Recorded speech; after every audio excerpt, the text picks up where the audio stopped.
What's going on, everybody? Before we get into episode 243 of the Need to Know podcast, I would love to give a shout out to our good folks over at Underdog Fantasy. Yes, guys, our friends over at Underdog Fantasy are going to give you a fantastic deal, but you have to use promo code NEEDTOKNOW to do this. They're going to give you a deposit matchup of up to $100. That's up to $100. You could even do $5, $10, whatever you're feeling. They're going to match that all the way up to $100, but you have to use our code need to know. That is correct. Now, the NBA has implemented new load management rules. What does that mean? That means you can't just sit your players when they don't feel like playing or when they feel like they're injured. Now, it comes with some things.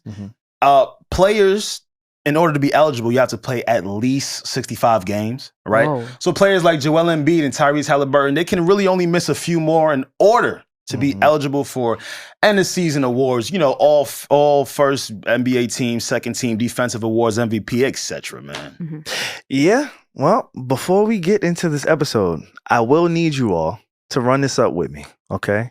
Go on my personal Instagram where I put up my locks, my weekly picks every single Friday. All right, so press pause, download the Underdog Fantasy app, and use promo code NEEDTOKNOW, like Regi said, for a 100% deposit match up to $100. Now let's get into the episode, y'all. Let's do it.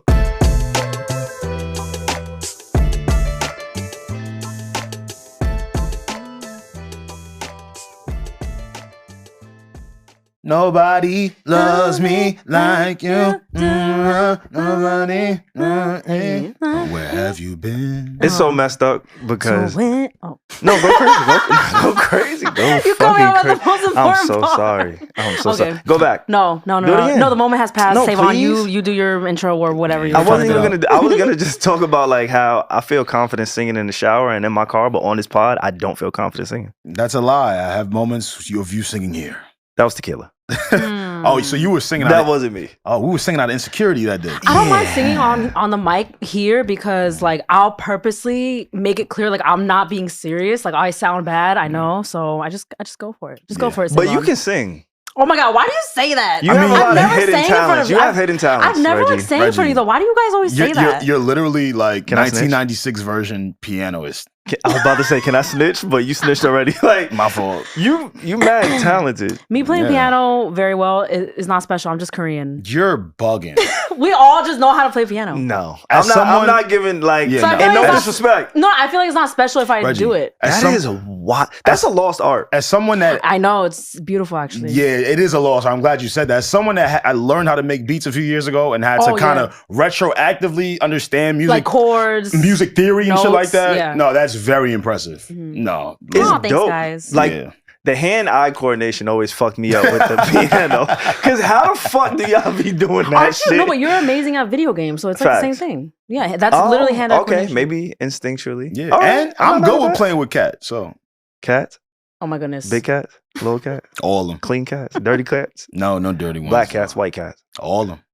All Oh, you getting freaky? Never mind. I take it back. No, you said- this nigga said all of them. But nah, you got like mad hidden talents. Like I really fuck. Why don't you talk about the things that you're super talented about? Like nobody knows. I mean, like, I do think I'm good at a lot of things. Like, I love, like, making clothes, playing music, like, stuff like that. But it's like, when would I just sit here and bring it up, though? Like, I just love learning So things. humble. You are exceptionally good though.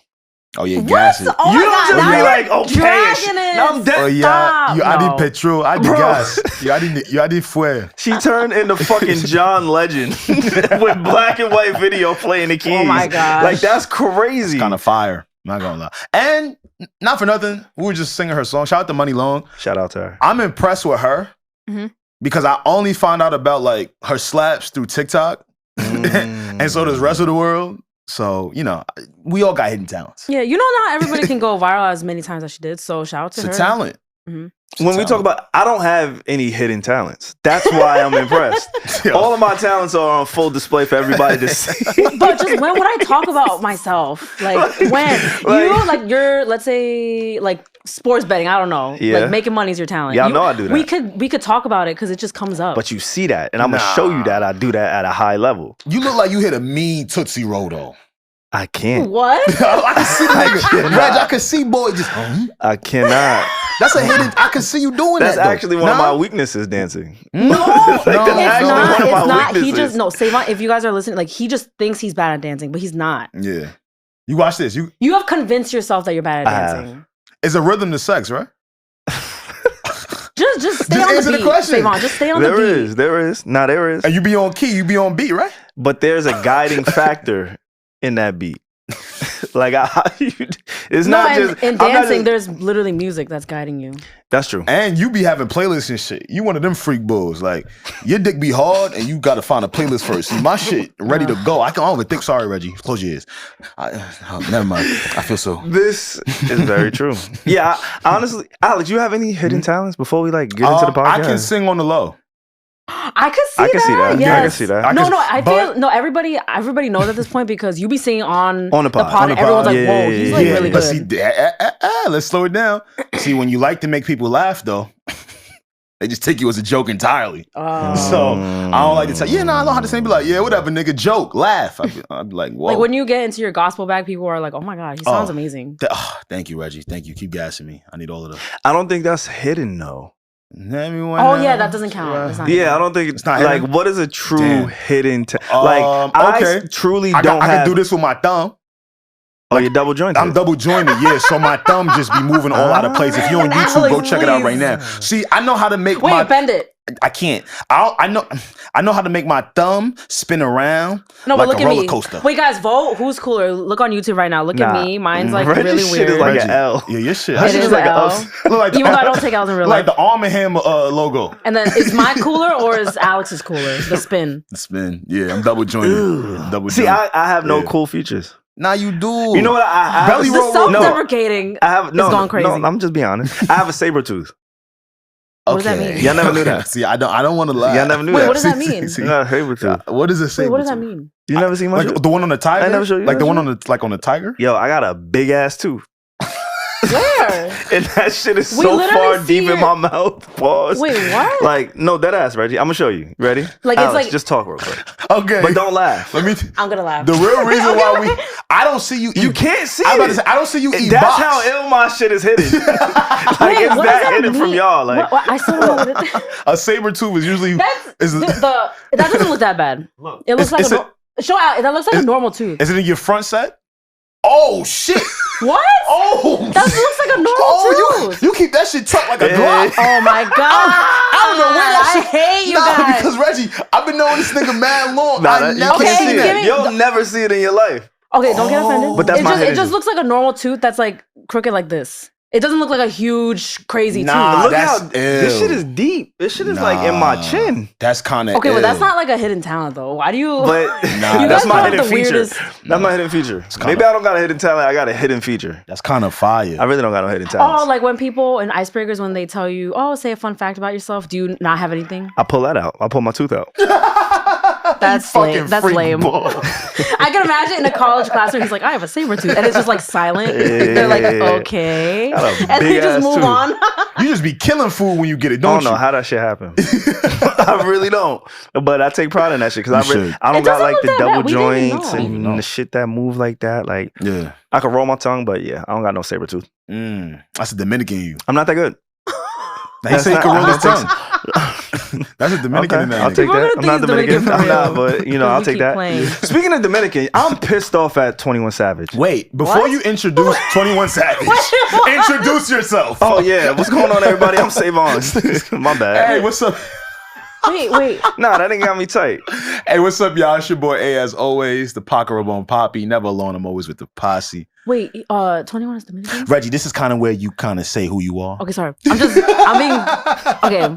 Hello, guys. It's me, Regi. I hopped off a flight and came here just for you guys. I should be sleeping right now. It's true. But it's me, it's Regina. I feel very blessed, and we're about to give you an amazing episode. That's dedication that I don't know if I still have at this point in my life. Especially me. You guys know me. Like, I'm very, like, no, I need my rest. Mm-hmm. But I'm here, guys, off the plane. That's commitment. Yes. I appreciate you being here. That's commitment. You don't have to. I'm not going to just miss an episode. That's not a good enough reason to She miss said an people episode. start recognizing me outside for need to know now. I got to show up. Fact. Oh, my goodness gracious. Yo, imagine we both would have called out today. Huh? Imagine we both would have called out today. Why would we both call? It would have been the Joe Rogan show in this bitch.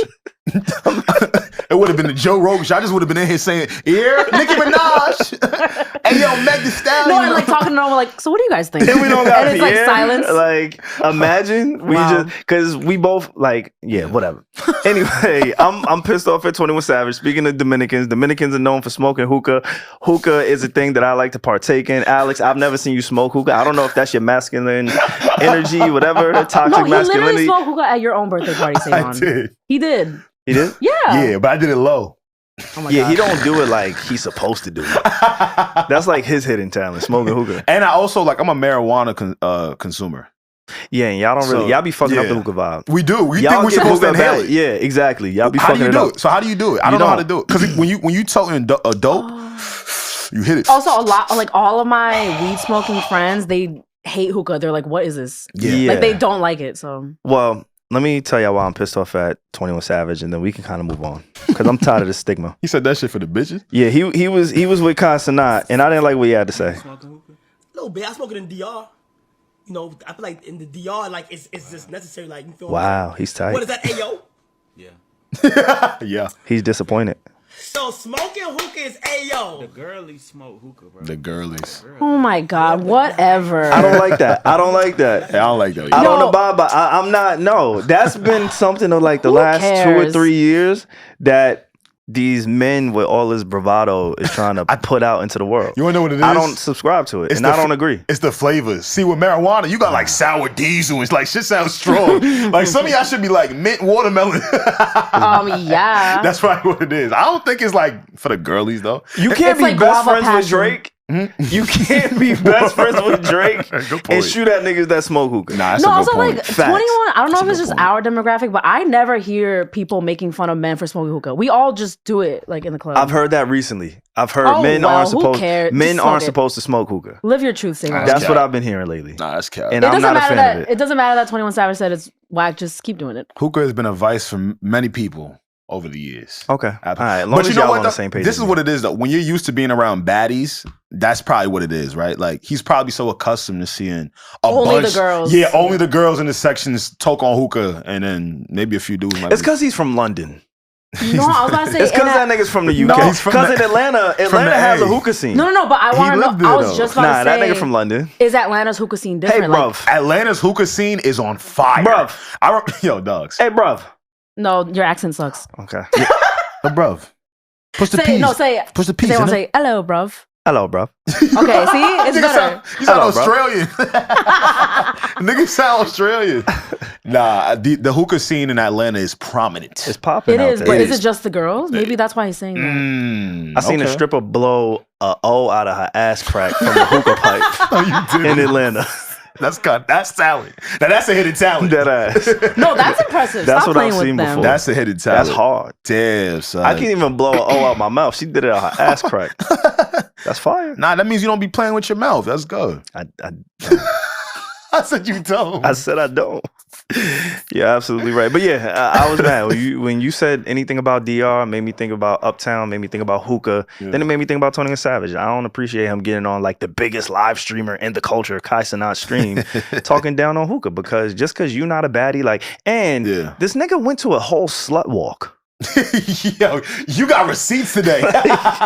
You can't Yeah, that's say really, like, I'm a slut. made him This is tight, fine. like- No, that You got ass. Think receipts about today. that shit though. Like you talk about he can't smoke hookah. Yeah, nah. But when you was caught up, because I like to, and this is for all my anime fans. These are for all my people who are locked Salute to in. y'all, by the way. I'm not an anime guy, but either. I Salute. do respect and understand, in my opinion, and I know I'm gonna get killed for this because I know it's not true. So before y'all get in my DMs and y'all kill me, Uh-oh. Dragon Ball is not the GOAT anime. But that's what they calling it's it? the most. No, I call it that because I'm casual. I'm not even casual. Like I just like Dragon Ball Z. What the fuck? Like, but in that community, they shit on it. No, like They shit on Dragon Ball. everybody loves Dragon Ball Z. It's definitely the most popular, but there's like I feel like it's very well like overall accepted that Dragon Ball Z and Naruto aren't the best. They aren't the best. Like everyone says this, But like, it is the most popular. Yeah. Right? Most And- like mainstream. Yeah. And if by definition they're considered to be animes, then guess what? They're enemies. No, for sure. But I just wanted to preface that before I made this next statement. Because anybody who watches Dragon Ball, like, Gohan was my guy. I fuck with Gohan. That was cool. Goku's son? Goku's son, Gohan. Wow, that nigga very was strong. weak. He was, but no, So he that wasn't nigga though. until he combined with that But nigga. this is what he don't combine. See, that's how I know you don't know what you're talking about. But Gotenks. Wasn't it Gotenks? that was Goten. Oh, shit. Goten and Trunks, they made fault, Gotenks. yo. But anyway, the Gohan syndrome, I see it happen a lot to men. And I hate when this happens because it's a ceiling. It stunts your growth as a person, as a man, because you get introduced to pussy. Gohan You a little distracted? stopped being the warrior that we thought he was going to be because he met some pussy. That's what happened? That's what happened to Gohan. That's what happened to 21 Savage when he was doing the slut walk. So anybody who fell victim to like Gohan syndrome, I don't ever want to hear you talk down on hookah. See, all right, I'm going to tell some truths, y'all. As a kid, I used to watch Dragon Ball Z, but in a very scattered way. Like it was on TV. It was so, on TV, yeah, but it I was wasn't just another cartoon. Yeah, I wasn't keeping up with the episodes back to back to back. So I would just see him in love and not fight again. I was always so confused, like, yo, this nigga used to fight. What happened? Thank you for schooling me on that. I didn't know. Okay. He had a ton of potential, but then he fell into some ass. And like most men, like I know a lot of friends, like there's a lot of men that's their trajectory. And I'm not gonna say 21 Savage fell off when he was doing the slut. He didn't. Yeah, he got popping actually after he left He the literally slut walk. just put out a major album. No, that He kind of shot Like he's up. doing fine. He's doing fine. He's doing amazing. Yeah, but yeah. I don't talk down on hookah when you was at the slut Yo, walk. this really got SaVon's Nah, you was at the slut It's a walk, week. nigga. You can not still like smoke hookah. Like it's fine. Like I would have rather him been at the. Nah, don't take it too. I would have rather him like show support for like the LGBTQX niggas. Like, yo, here I go. I'm here with y'all supporting. Don't support the sluts, my nigga. Talking down on the sluts. Just because you're not with the slut no more, like, don't do that. No, he was Facts. supporting the sluts. It was a slut walk. There was all the sluts out. Where they at though? Why they don't do that? Parade no more. Now they still parading. Go outside. But don't take it too personally, all right? Weed smokers have a vendetta with people that smoke hookah. Real talk. It's like a very cold war. And you can't talk it's about like Yankees versus Mets. You know, like, oh, if you do one, you can't do the other type vibe. Okay. That's probably like Giants versus Jets. I mean Giants versus the Jets, yeah. You can't talk down on hookah when you got veneers either. You absolutely can. Nah, because facts. I don't want to smoke hookah to fuck up my veneers. Nah, facts. You can't. No, yeah. So that's why he's clearly that's why he's saying No, that. because you're trying to be a baddie, but you talking down on baddies. Don't nigga. do that. Don't do that. Fuck out of here. SaVon, let it go. Like Fuck out of here. you made your point, and I'm with you with the hookah thing. I'm thank with you. you. He seen a gangster nigga he respect talk about hookah and wasn't feeling that. Nah, I'm not feeling that. Like he was like, don't fucking come at me like 21. That's funny. Word, well, You was doing hookah this weekend, Reggie? Oh my God, I wish we drove around trying to find a hookah bar, which derailed our whole plan. But anyway, I want to tell you guys about my LA trip. Talk to me. I want to start off with Welcome. The longtime listeners know, for some reason, I don't know if it's a little jokey joke that me and SaVon started, but me and SaVon love slandering LA just for funsies. Like I wasn't being serious. Like it was just fun for me. I thought the vibe was completely different over there, yada yada yada, whatever, all the stereotypes. Yeah. I want to apologize. Do it. I love apologizing. I honestly I love apologizing. I just be like, sorry. Like, I was wrong. I was absolutely wrong. Yes. I'm such a fucking East Coast bitch. I was so excited to be like, see LA and all that. I went out there, guys, this past weekend, and I had the time of my life. Like, oh my God, I was just walking around so happy. That's beautiful. I don't know what it was. Like, just obviously the weather, the palm trees everywhere. It's just the vibe was beautiful, but it's like, the reason why I went was also like a really good reason because my friend, you guys have literally met my bestie SaVon's. Yes, we hang out with her all the time. I love her. SaVon. Yeah. She went to Syracuse with me and then worked in New York. She's born and raised in LA. Went to Syracuse with me. I didn't know that either. Literally such an LA girl, free-spirited LA girl. She went to Syracuse and then worked in New York for like 4 years. So she's been away from home. She recently moved back. And I'm just like, I just miss her. So I was like, let me just go. Like, one of my New Year's resolutions is to maintain like individual friendships, not just rely on like the group chat, shit like that. You did mention that, yeah. And also my other best friend, Heather, the gorgeous Filipino woman. I always post my story. She's born and raised in LA, Inglewood girl. She still lives out there. So I went to go visit them. So I think that's what helped a lot. Like I was with people who are from LA. Mm-hmm. So we were just like Loving it. bro, we were just like every day getting pretty. Heather was so whipping fire. the Tesla everywhere. Whipping the like, Tessie. Whipping Whipping the Tessie, no engine, you heard? going, oh my god, no! She literally, we would, Yeah. take the battery would drain, and she'll just be like, we just charge it. That's okay. And then we just go out again. Like it was. That's Why fire. does everyone have a Tesla? So we were just going to her favorite spots. They got him hit too. I love Looking Regi. cute, hitting up her friends, licking her friends, doing spontaneous shit, going to like this club that like they would invite her to. Like it was just so much fun. And then I went to Venice Beach by myself because I like to do things by myself. Fire. The sunset, like I was like so emotional. I was like, this is so beautiful. Like I was just loving it. Like I'm sorry, like I will was say loving it. One Like thing about Get your LA, shit on. they say like it's the city of angels. When you're on that beach, I feel God. No, I was funny literally emotional. Well, I'm also just Malibu? very. I just do shit like that. Like Yes. I find absolutely. everything beautiful, but like But specifically there, right? I'm glad you had a good time. Yeah, I really am. Because, I've been bragging about LA for years. you He loved has, it, and he we were like, has. ugh, That's my Alex. backyard. But- I've been to LA like 6-7 times. I'm listening. It's for different reasons. For What you me. mean? I don't partake in the activities that you partake in. What you mean? My Driving? vice is drinking and hookah. Nah, but we be driving 4 cars. LA is smoking, known for drinking, like all that. smoking, right? That's what LA is I mean, known. I don't like, smoke, the and I had a culture- good time. Ah, Got cop you and there. I tried to get you. Ah, shit. You don't have to be a She got freaking you. pothead to Yeah. have fun. Dirty, buddy.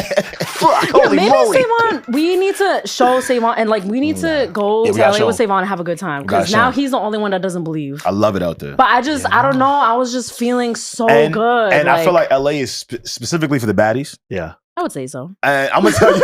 I'm gonna tell you why. really Because everyone was I'ma being tell you hella why. You can't nice be to ugly us. in LA. Like- you can't be ugly. You If you're can't. ugly in LA, it's a hard, No, hard like we could. vacation. I think what They helped. choosy out there. They What choosy out pretty there. much what sums up Yeah. our weekend, like we just did whatever we wanted. Like See? all the plans went perfectly. See? All the looks came together perfectly. Like I would say it's for the baddies. I miss going to LA when I was younger. Because now, the only reason why I haven't gone back, last time I went was for my 25th birthday. Mhm. The reason why I haven't gone back is because as a man, Oh yeah, you were telling me about this. like my It's antennas dangerous. is up on a whole nother level now. Like, what am I wearing? Do I got on jewelry? What Yeah. area am I in? See, as a baddie, you can just go to Venice Beach, go to Noble crazy. Malibu. Yo, I was in Nobody's Malibu. bothering Oh my you. God. Yeah, see, as a dude, they like, what you got on, bro? Like, am I Everywhere wearing? you What go, colors yeah. am I wearing? SaVon's. SaVon. Last time We're not gonna retell. Say, yo, I'm telling you. Oh shit! Okay. I don't know if we even told the story didn't- on did we? air. You wanna tell it? Nah, you good. Go crazy. Shit. This last is one of time- my favorite stories of all time. Oh my god, last time, yo, I don't know why I did this. SaVon goes to LA last time, whenever he goes, right? Yeah. Like last year or something. Last year, he comes back and he's wearing like, mind you, we're in New York when he's Yes. telling his story and his recap of how LA was. He's telling his recap and he has on this dope blue bandana shirt. and I SaVon, it like- was- and I said, yo, SaVon, man, that's a great shirt. Did you buy it out there and wear it? He's like, nah, I was wearing it out there. I was like, nigga, Like what? okay, this is why SaVon hates the gang LA. capital? I don't See, know like why you I did just this. were not. You were moving differently out there. I was. and this is why he does not like LA. This nigga was wearing a blue flag on his chest. Like, wait, but out of a all button the up, shit, a button up blue flag. know what's fire? one thing. Like SaVon, what's funny is like SaVon doesn't even dress like that on know, the regular. I really though. don't. He don't. Like that was funny. Okay, sorry. But the funny thing, I One in got LA, the, right? But I got the shirt from like Zara. Zara. So when I saw the blue bandana design from Zara, I didn't associate it with gangbangers. Like, like, I'm oh, like, this oh, is this shit fashion about to forward. yeah, I'm about to, oh, this shit is for crazy. like. So when I got the blue bandana like shirt, the button up, I was like, oh, this would be fire to wear in LA. Oh my! And then I stepped outside and I Yo. realized, wait, I'm trying to tell you. cannot. SaVon. Thinking about how we used to run around in LA as You men shouldn't do this. years previous, and this You is shouldn't like do this. before a lot of the rappers got murdered and stuff like that. Mhm. You just think back about how we was moving, Yeah. and you go, "Oh, absolutely not." See, Never you was again. in LA It's a different lot now. earlier than I was. right. Like I didn't go to LA till maybe a few years ago. So I didn't really understand the etiquette. For me, and at that time, Yeah. I was a little bit heavier. So Yes. I was just trying to find clothes that fit me comfortably. Okay. Like I wasn't worried, you know what I'm saying? the Like, I'm not flag. laughing because I've been there. I I've was been in the space of, oh shit, let me just put on something that I feel good in. Like a Yo. little I loose, just you know. like, I'm human. I don't always read the room. But when you see 18,000 bloods in the spot, Okay, this is not funny. and the This is not women funny. ain't Shit really get fucking with you crazy. because you in the blood, like, Shit get crazy. I'm like, you know what? Cool. You know how ill you got to be to cosplay as an LA nigga and no one to recognize? And you ill for that. The crazy shit is, I only wear a Dodgers hat. Yeah, yo. Whenever I wear my cap, That's I another only thing. wear like, I That's don't know another why. thing. I really like that Dodgers logo. a lot of It feels people good. don't understand that a Yeah, lot of those yeah, fitted yeah. caps go hand in hand with a lot of the gangs in LA. Mhm. Yeah, So you almost just be got wearing a smoked. regular fitted, you like, I almost nah. got smoked. Damn, thank God we Almost here, got we smoked. made it. But the good thing is, like, I'm. Only fucking SaVon's. Oh, Like, yeah, that was crazy. I'm glad you like LA. Yeah, I'm glad you like it. I'm man. literally, oh my God, you guys are going to be so annoyed of me because I always say this, but I literally am a changed person. I texted Shav and our other friend Selena. I was like, guys, I feel different. Yeah, Like, I you do. feel so good. And then you like, come back to this cold New York air. It's the worst. just for the pod, guys. And it's the rat race. Mhm. I know you felt free from the rat race when you was in LA, I even though you definitely- were working. I a good way to definitely put it. felt it was a very like legit break. Like I was just chilling with my besties, having a good time on the beach. Like I felt so good. But for me, just to touch on that, because we've talked about this before, like the rat race for the listeners, like we're talking about like, oh, we constantly feel like we need to work. For me, it's not that. It's less of like the work thing, like, oh, I need to work to feel productive. For me, it's just I really like my routine when I'm home. Mhm. Like the time I wake up, what I cook myself for lunch, like like my daily walks. Like I just like that. That's Yeah. more of my quote unquote rat race. But I like my routine. The dope thing about Los Angeles when you're from like the East Coast is if you wake up at 6 a.m. over there, it's 9 a.m. over here. Yeah, 3 hour So difference. that level of productivity, Mhm. right? I feel like it's heightened if I was in LA. So there's been a few times where I've taken LA trips while I'm working. And all of my meetings start at 6:30 a.m. West Yeah. Coast time, but it's 9:30 on the East Coast. Mhm. But I have such a head start on everything and everybody. So it's almost like a placebo effect Yeah. where I feel like I'm more productive or I feel like I'm better than everybody in LA. You're like, look 'Cause at me, I'm a waking up morning here. person. But that's why I get so tight because I be watching these interviews and I see Kevin Hart in particular and I see Mark Wahlberg in particular. And these guys are bragging about being up at 4:30 a.m. Yeah. I'm a 4:30 grinder, right? 4:30 grinders in LA, but they're from Pause Boston that. and Philly. Okay. Wait, what about it? What you were saying? You was an LA grinder, right? what you were saying? He paused me. But I was, Thank God Pierre's not here. He would have never let that go. You know they got an app for that. They said. Literally. Alright. Hard worker, whatever you want to call it. But you know what it is about those two, I'm an LA SaVon's? What up? See, Mark. You a 4 a.m. grinding? Nah, man. Nah, 4 a.m. grinding is crazy. Nah, grinding at 4 a.m. That's like No, peak sleep no, time. no, If you but- fucking at 4 no, but a.m. is crazy. With how I'm sorry. intense SaVon is, I'm surprised you're not a 4 a.m. grinder. But you see what Mark Wahlberg and Kevin Hart, see, they're dudes that run on mountains. Yeah. See, if you see, that's That's a some LA shit. That's some though. LA It shit. is. I was It gonna- is. It that's really how is. a lot of people wake up. Facts. And get the day started. Like they go right to Runyon Canyon, to go Not run. me. The only running I did was to my terminal. Word. We're gonna go in the canyon when we go together. I'm gonna bring you one of them little canyons. Can we No. deadass like do a trip at Yeah. some point? Yeah, we At do. some point, maybe not this year because we got a lot planned this year. Yeah, but we But have maybe next year. It should be LA, right? If we're being, It should- I don't probably- care. I don't. probably I should. really don't care. All right. I was thinking like DR. But yes, oh my I'm No, I'm Jesus joking. Christ. I'm joking. I'm Say joking. what? I'm joking. SaVon. That cannot end well. I'm joking, bro. Chill. I said You LA. know how they What be shit? out there, right? I don't. You tell me. Papi, leche, leche. Oh shit. Yo no sé. Papi, leche, leche. Yo no sé. Que Leche. lo I que- was like, I'm joking, Oh, bro. shit. Chill. Leche. You better watch out. I don't know. You know what leche mean, right? Yeah. They Oh, call okay. yeah, muy grande. Oh shit. And then, yeah. But anyway, not going we to should DR. do a trip like next year for real. Nah, Like, we have to. You're right. Because we've been saying it for a while, jokingly, I think. Yeah. But I think we're kind of in a position now where we can actually say, "Hey guys, let's just do some shit. like some team building shit. I don't even know. Is it for networking or is it for team bonding? I think it's just like, let's see ourselves outside of New York. That would be fun. Like we turn up together in New York. It's not like we don't know how we are outside of the studio. Like there's some podcasts where they only know each other within the studio. That must suck. Like I fuck with y'all in a real way. Y'all fuck, like we fuck with each other in a real way. And that makes the pod better. Yeah, and it does. So when we go out, we all hang out. But seeing each other outside of New York, I think that's another level. That would be fun. That would be fun. I think it would be fun. I think it would be fun too. And then let's say I'm scared though. Let's say we do like a +1 or a +2. Let's do plus. Alex only. Yeah, bring Just. Alex comes with +2 everywhere. So I'm becoming like plus. He'll do you I'm becoming like +30. Yeah. We'll give Alex his plus like 13, and then Reggie and I will do our +1, and then you know we got Kieran. Y'all haven't seen Kieran in action. No, I have. Ooh, I'm excited. We can mark that. I don't know if he wants that out there. No, he's not. He's a great producer. He's a great producer. Very good professional. He does his work very well. And he's a Taurus. What? I would love to see. Oh my God, I'm so glad you mentioned that. Like we got mad shit to talk about, but before we like actually talk about the topics of today, can we list, and Reggie, I think I know your answer. And I was gonna put this in the group chat, but everybody was working, so I didn't get a chance to. But I wanted us to list our top like 3 worst Zodiac companions, right? So I know you're working, but you started it in the group chat, so it's not even really me. So who is the worst? Because we always talk about the best of the best. Like when we talk about our Zodiac sign, we always say who's the best. Are you asking, do I say my worst 3 signs that I don't get along with? No. Or worst 3 Tauruses? Yes. Okay. The worst 3 Tauruses. And if we like, I can't say mine. It's too intense. Maybe we don't know. We could bleep it. Fuck it. I don't know. I feel like. Can I say it for you?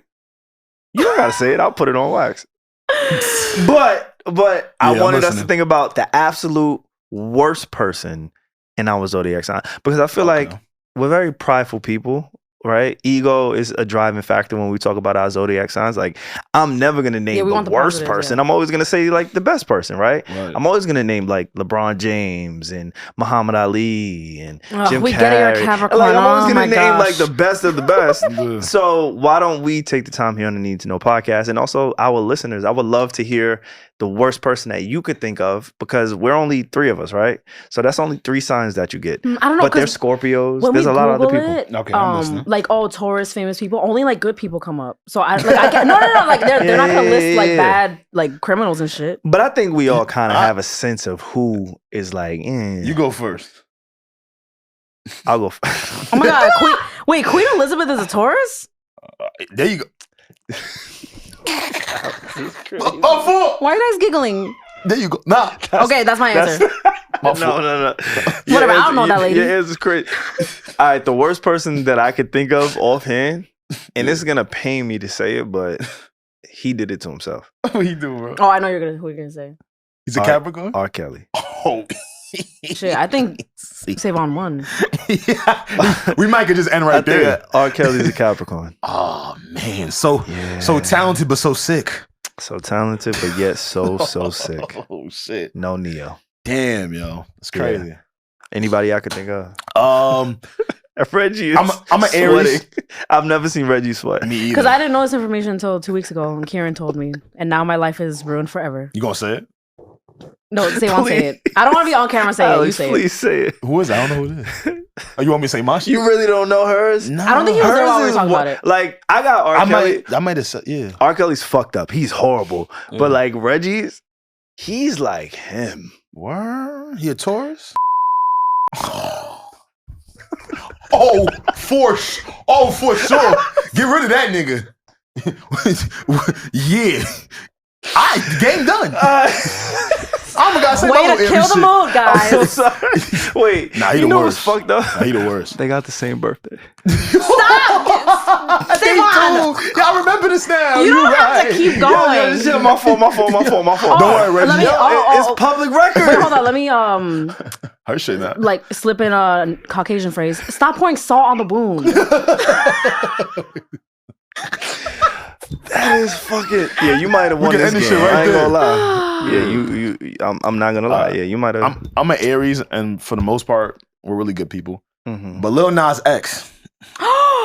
Stop it. That might be like. Take that back. Stop playing with people, bro. Can you say that? I don't know.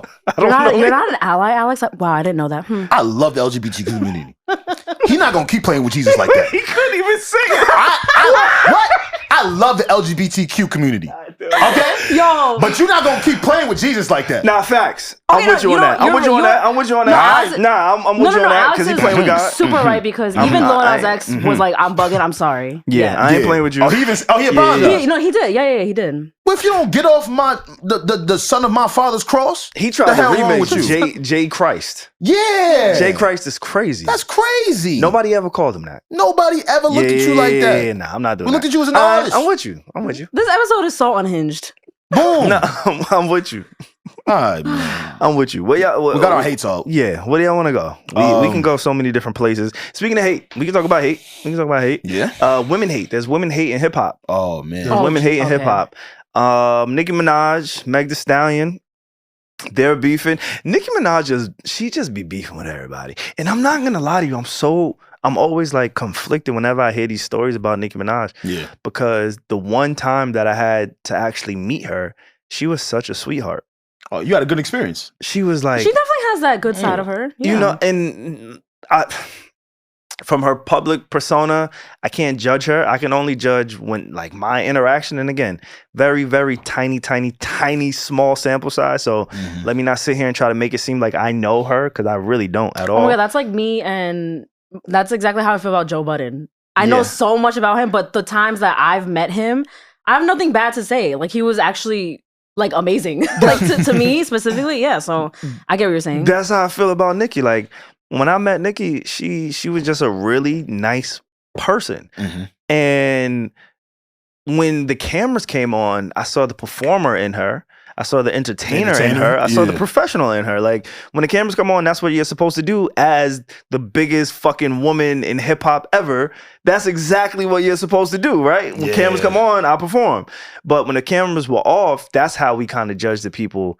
So I always think about some of the people that I met, like a Mike Tyson, amazing person off camera. Nicki Minaj, amazing person off camera. Like there's so many people that I've met who, there's others that have been like really standoffish and maybe to themselves, and that doesn't make them a bad person. Might have had a bad day, right? Yeah, might have had a bad day. Or maybe that's just their personality. Like there are some entertainers, and I think as a consumer, we don't give them that credit of this person is an entertainer. So when the cameras aren't on, they are just a person. That's a very and maybe good point. they don't want to fuck with me. I'm so glad you highlighted that. And it doesn't mean they're a bad person. It just means like this is who they are personally, right? Nicki Minaj, when the cameras were off, like she was hugging pretty much everybody. She was greeting pretty much everybody. She was polite to everybody.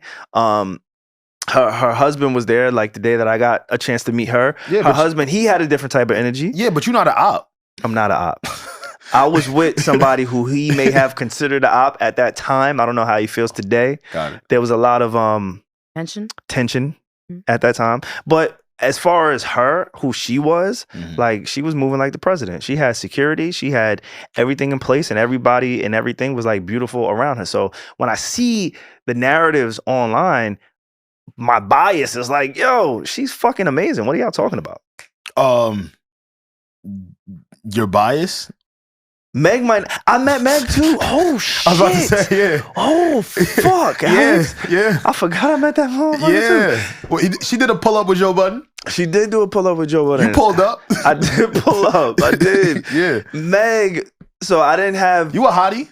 I was. That's a hot. Nothing wrong with being a hottie. That's what they call them. They hotties. A barb and a hottie. Yeah. I did both of those. You did both. Okay. I forgot I met Meg too. Meg. So.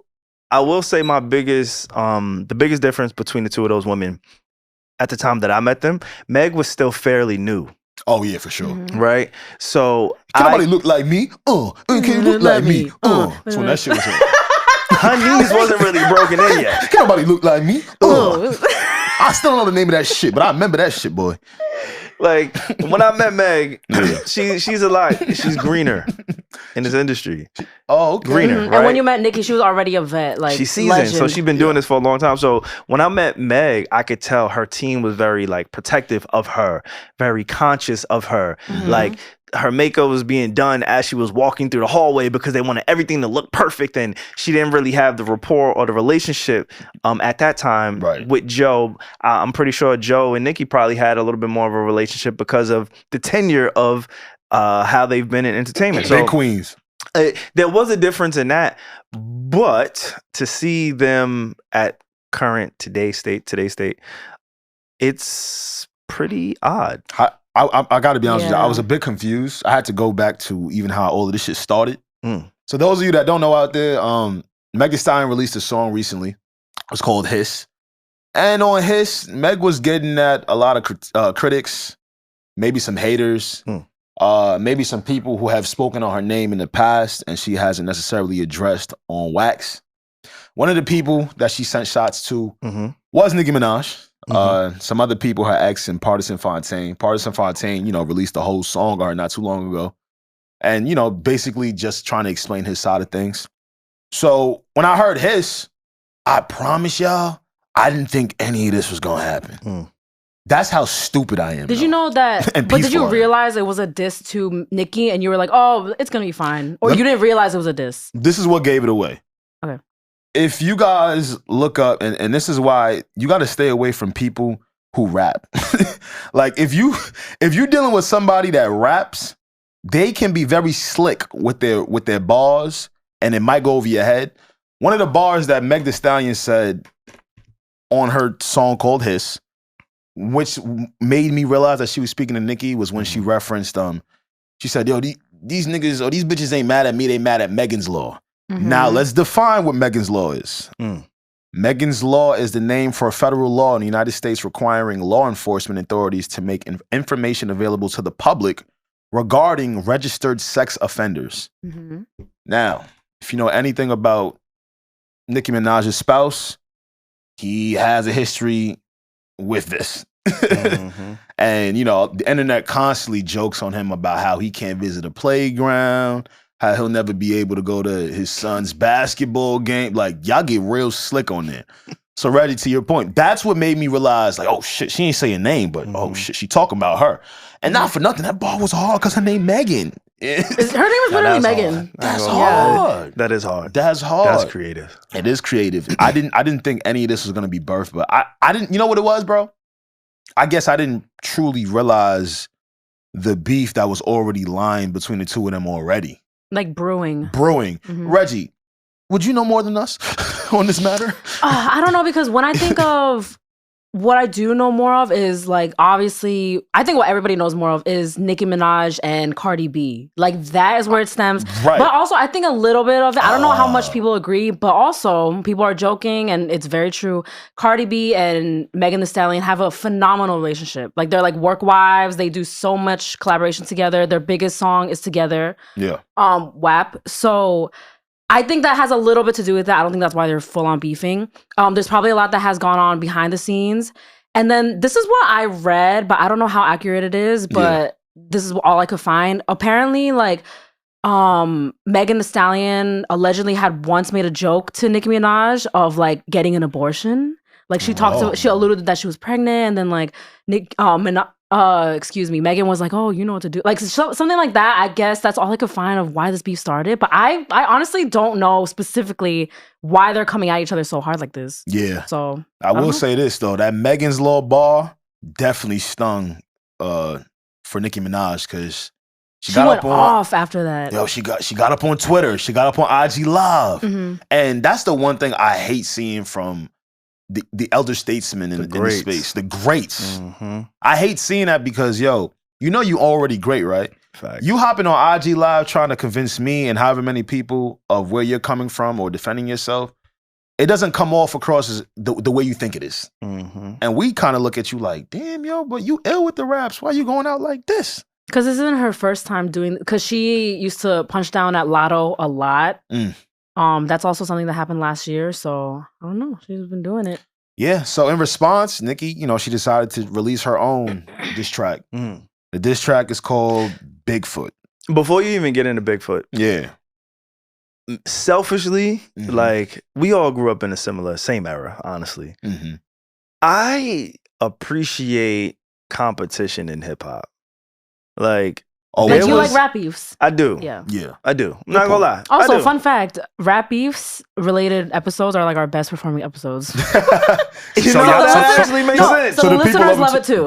So. Like, Good point, Regi. Good Maybe, point. yeah, like I'm not exclusive to this. I think a lot of people feel that way. I just appreciate when the best is, all right. So the other day, and all my people on Underdog Fantasy Sports, y'all can relate to this, Yeah, right? yeah. Shout out to Underdog Fantasy. But the other day, there was a game, and it wasn't broadcasted on Football game? No, basketball. It was a Basketball game? basketball game, Got and you. it wasn't televised, right? Got you. You had to have like either league pass or you had to live in the area. It was the Denver Nuggets versus the Milwaukee Bucks. Mm.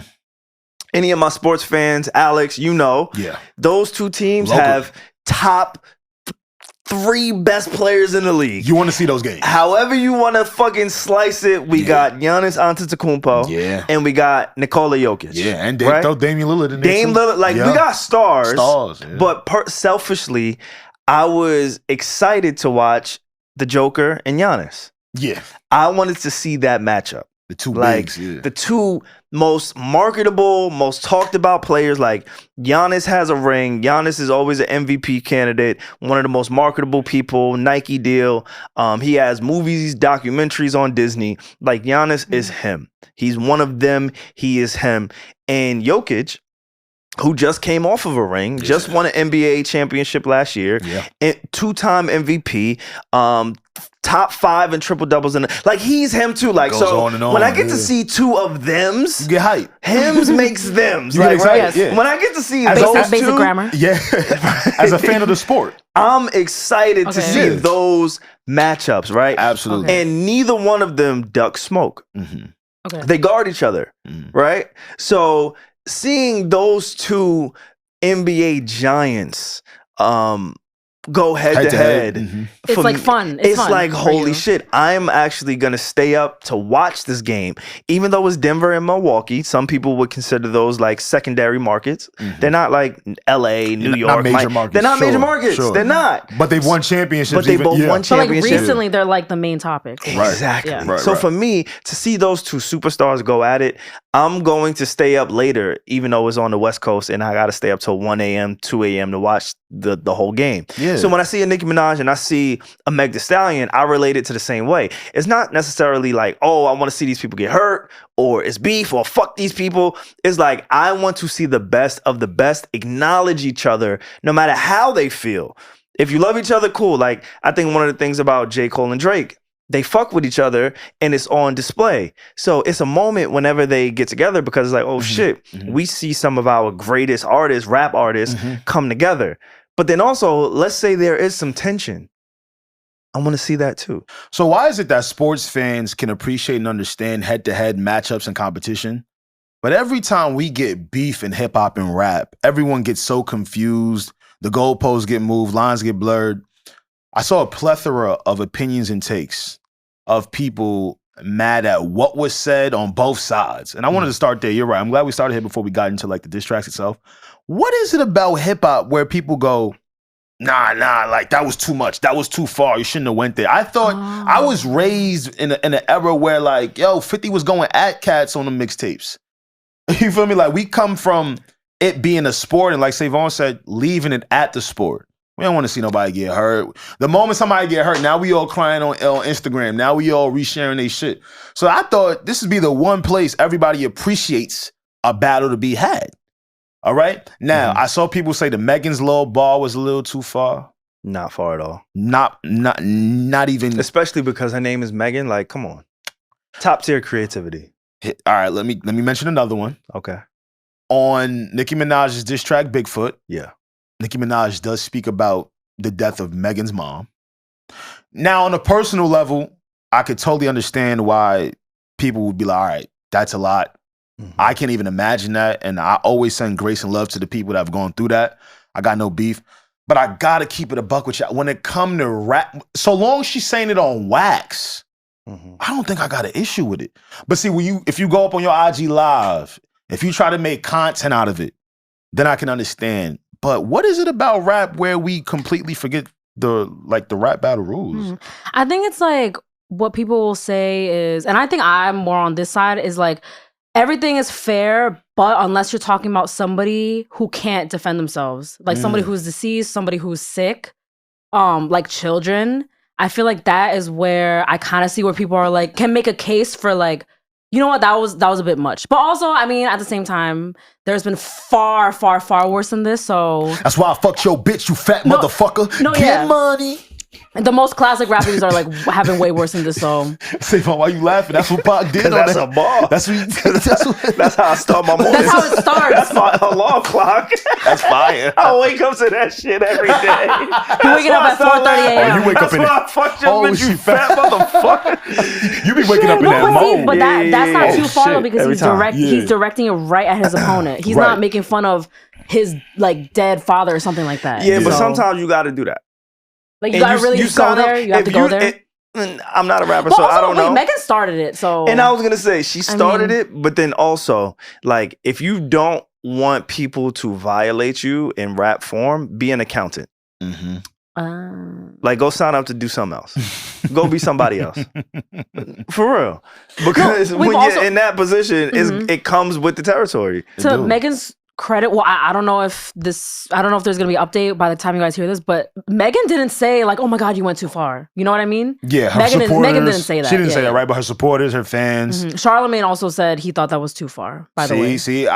But Megan herself, she started, so she was ready for the smoke, no? Facts. Yeah. Listen, I want to be very clear. I don't think but I'm not a rapper, right? I would never. Like you didn't do that. I would never talk down on someone that has been through that. I think it's disgusting. I think it's foul. It's whack. And you definitely don't want that karmic energy. I also I don't know. I don't understand. Like, if you're an artist, though, the moment we step in the artist realm, maybe my brain has just been programmed a certain way since birth and understanding music and understanding hip hop and raps, etc. Granted, we don't really see music beefs and I don't know, and I could be wrong, maybe country music or maybe rock music. Again, if I'm wrong, please let me know the rock beef and tea. I feel like there probably is. That shit just don't be selling, I don't think. I think it does. We're just not the target demographic. We're just not privy. I don't know, like the word beef, literally, and I want everybody that's listening to really, really think about this, right? Yeah. The word beef has not been associated with any other genre of music. Okay, but they just call it drama though. I don't even know if they call it, like the biggest beef in pop music is like Justin Timberlake against Britney Spears. I was just about to say that word. And Justin Bieber against Selena Gomez.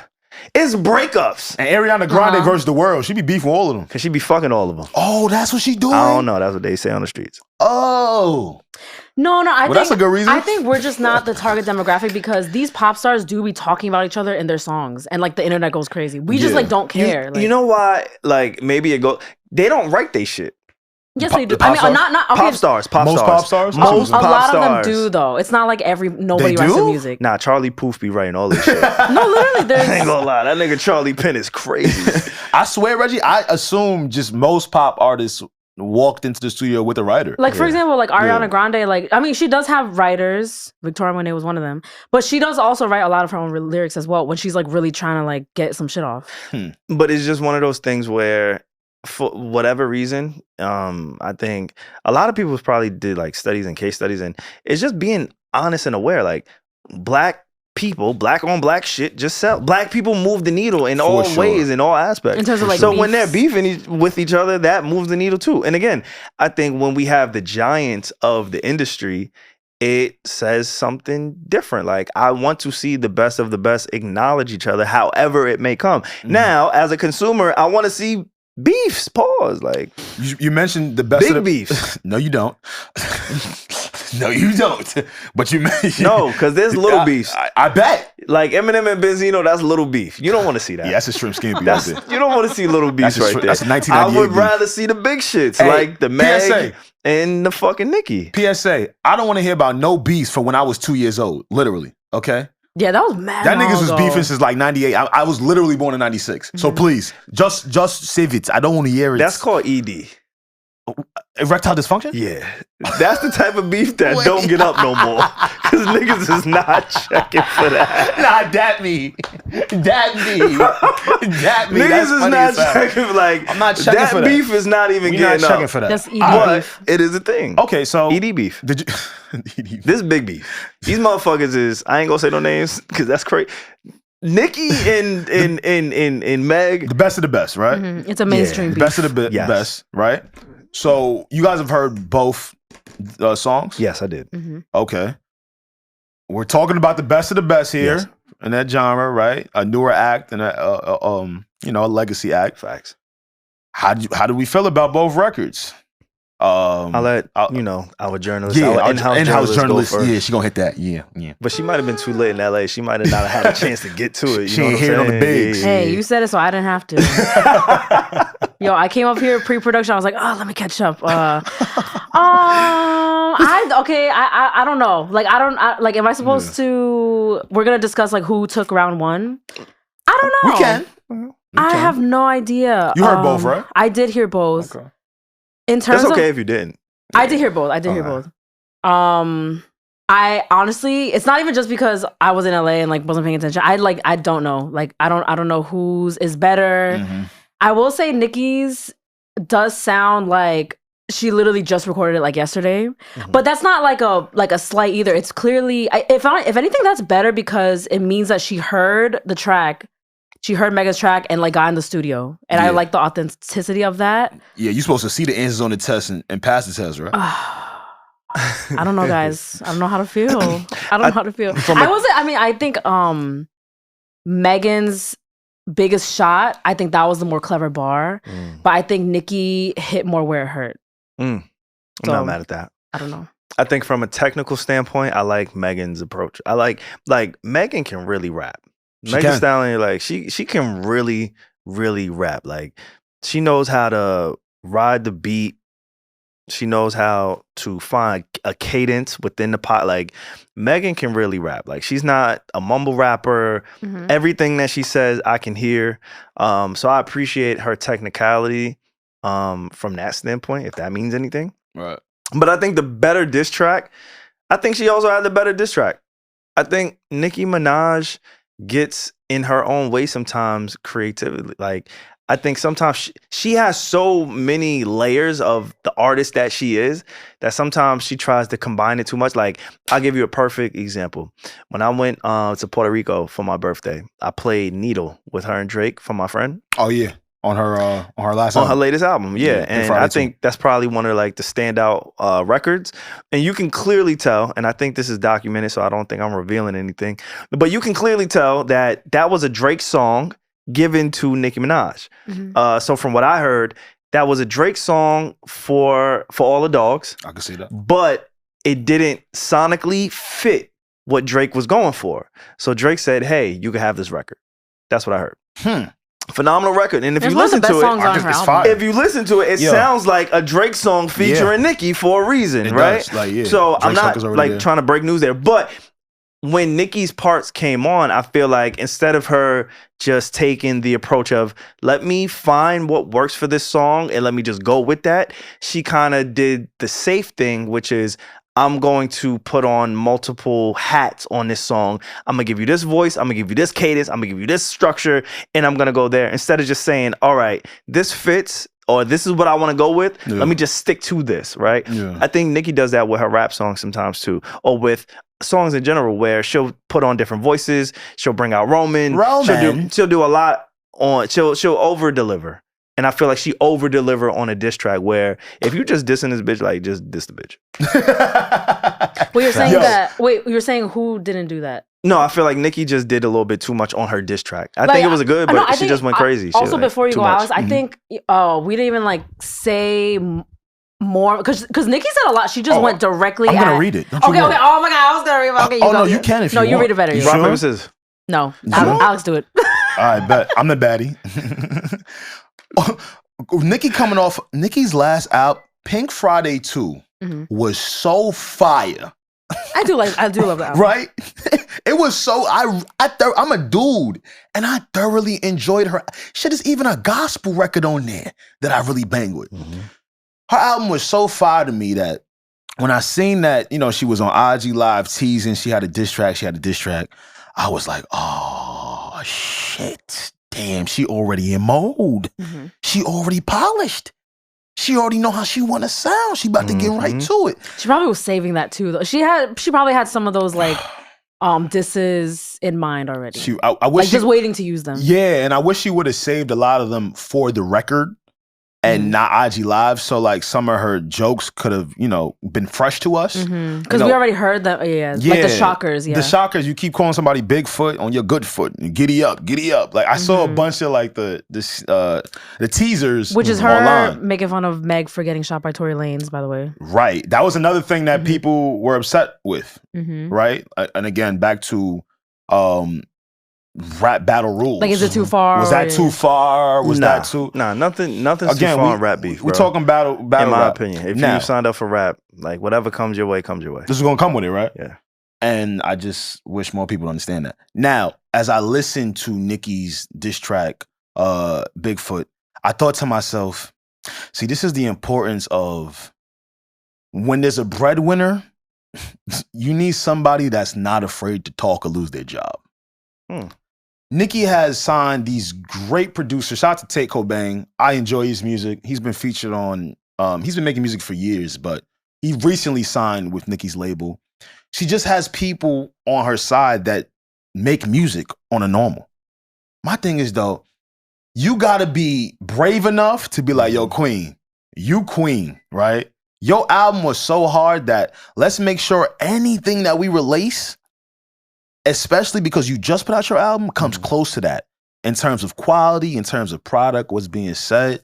It felt, when she was rapping this shit, it just felt like, and this is not a cape or anything, right? Because I'm genuinely confused. I heard how Nicki was rapping on her album. So when I heard the diss track, it kind of sounded like, okay, are you trying to like bait her in or something? What do you mean like bait her in? It sounded like she could have went way harder. Even down to the... No, that's why I said, like, it literally sounds like she heard Megan's track and recorded it that night and put it out. So, like, I see what you're saying, but I feel like rushed. I kind of like that it sounds kind of rushed because that literally, like, tells us, like, yo, she really just recorded this, like, today. This the problem with being rushed. You don't pen a second verse. So, I'm gonna read this one verse that she put, and if Nicki... See, what made the record kind of weird was it was 3 minutes long. Right? And I'm just telling you a lot of what I'm seeing online as well. A lot of people are displeased with this shit.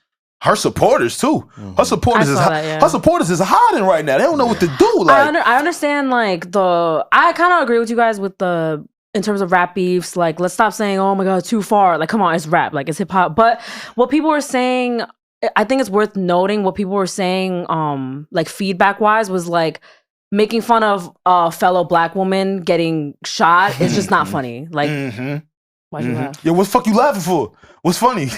Guys, funny? That wasn't me laughing. They were saying like making fun of a fellow black woman getting shot is just not funny. That's what people were saying feedback wise. I'm just reporting that. No, I understand that feedback, and especially her, right? They would say that when she came into the game, she was at odds with Lil' Kim, right? Yeah. She used to be at odds with Remy Ma.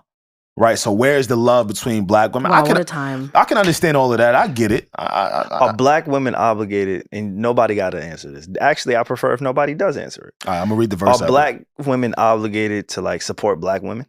I don't think anyone is obligated to support anyone. So in Nicki's stance, like... if I got beef with you, what's up? And that's Nicki's, like... I mean, that's clearly what's happening. That's what I'm saying. She don't be fucking with half of these that start rapping. Nicki has also mentioned that, you know... Nia Marco... Please. Goodness gracious. I'm so sorry, sis. Nicki has also mentioned that Meg Thee Stallion used to want a bunch out of Nicki. Wanted to be next to her, a feature, etc. And Nicki hopped on Hot Girl Summer, the remix. And that was a really big record. Anyway, this is what I think she should have stayed on for the most part, even though I wasn't feeling the flow. See, this is the thing. You want to know what she fucked up at? What's up? She put the crackhead flow on. No, oh my gosh. Right. No, are you talking about, hold on, let me just say, like, okay. She put the crackhead flow on. And I'm not saying she a crackhead, but we all heard a crackhead do those types of sounds in them words. You feel me? Like, you can't throw that crackhead sound on and expect for people to just take you as serious as they usually do. So like the flow that I kind of like, I like when Nicki gets in this pocket. I feel like you're directly saying you don't like it, but it's like it would be like this part like, why did you lie about your lipo? Fucking your best friend's man is crazy. You the type though. Come like on, you don't type. like that flow? It's just I don't know. I like when Nicki gets in that pocket. Like yeah, I did, but this is the time to be clear. This wasn't time to be Roman. This is time to be Nicki. Fucking your best friend's man is crazy. You the type though. Like I like when she does that. Though I didn't like the whole thing, I think she had some moments because she's just talented with her wordplay, right? Okay. I'm gonna read the verse, the actual verse. This little begging whore talking about Megan's Law. For a free beat, you could hit Megan raw. Ooh, if you a ghostwriter, party in Megan jaw. Shots thrown, but I still ain't get Megan score. Tell him. Bad bitch, sick, she shit. Hold on, my fault. I'm trying to read and crackhead tone is hard. Bad bitch, she like 6 foot. I call her Bigfoot. The bitch fell off. I said, get up on your good foot. Okay. Being a rapper is hard. This is hard. This is like difficult. Nah, keep going though. I want more. Pause. Get up out my cookbook. But really, I'm a sweetie pie. P-R-T-T-Y. But I'm P-E-T-T-Y. Did you lie about your lipo? Fucking your best friend, man? You caught the double line. She's petty. Miss Her last Petty. name is Petty. Oh, the bars is crazy. So that me. Big Nicki, nigga. So hold on Big now. Nick. Hold on now. Big Nick. Not the little Nick, the big Nick. They won't slow down now.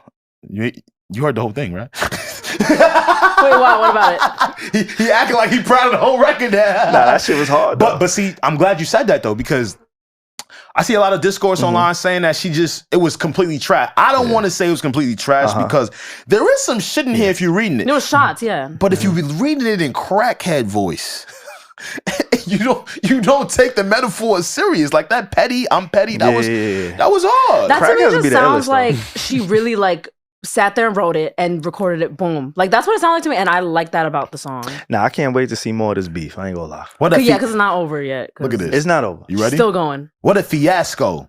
Lupe. That was a little too like straightforward. I can't let her get with her. What a fiasco. What a fiasco. That's like I was saying, like, that's like you need to know podcast. No, that ass. That's like the next door party. Type shit. You feel what I'm saying? That's like the next door. And we know how to be so much better than a lot of the shit we heard, man. But we'll see how this plays out. We'll see how it plays One thing about Nicki Minaj, one thing about these elder statesmen, Nicki Minaj, Eminem, they don't let go of shit. Is it my fault I got good vagina? I ain't never heard the on vagina. Wait, is it spelled like that? Yeah. He said, no nigga gonna stand 10 toes behind her. Is it my fault I got good vagina? What rhymes? I can't get into women shit, yo. This shit crazy. Yo, y'all be beefing crazy. What rhymes with vagina? Huh? What rhymes with vagina? Something racist? Something like the hard. Like what rhymes with that shit? Wait, what is this? The next line after vagina is why the fuck is you humping on a minor? Like it got crazy. No, wait, what? No, wait. Who said humping on a minor? No, but what is this in reference to? Because ain't that supposed to be Megan's ball? Oh, okay. To her man? She's trying. I think she's trying to insinuate that Megan was a little loosey goosey with her shit. And was probably that's not a secret though. Everybody know Megan was fucking. Hey, everybody knows she was fucking. Also, and she's proud of fucking. No, yeah, and nothing wrong with that. Slut walk. Yeah. She did this. Wait, the silence. That was Amber.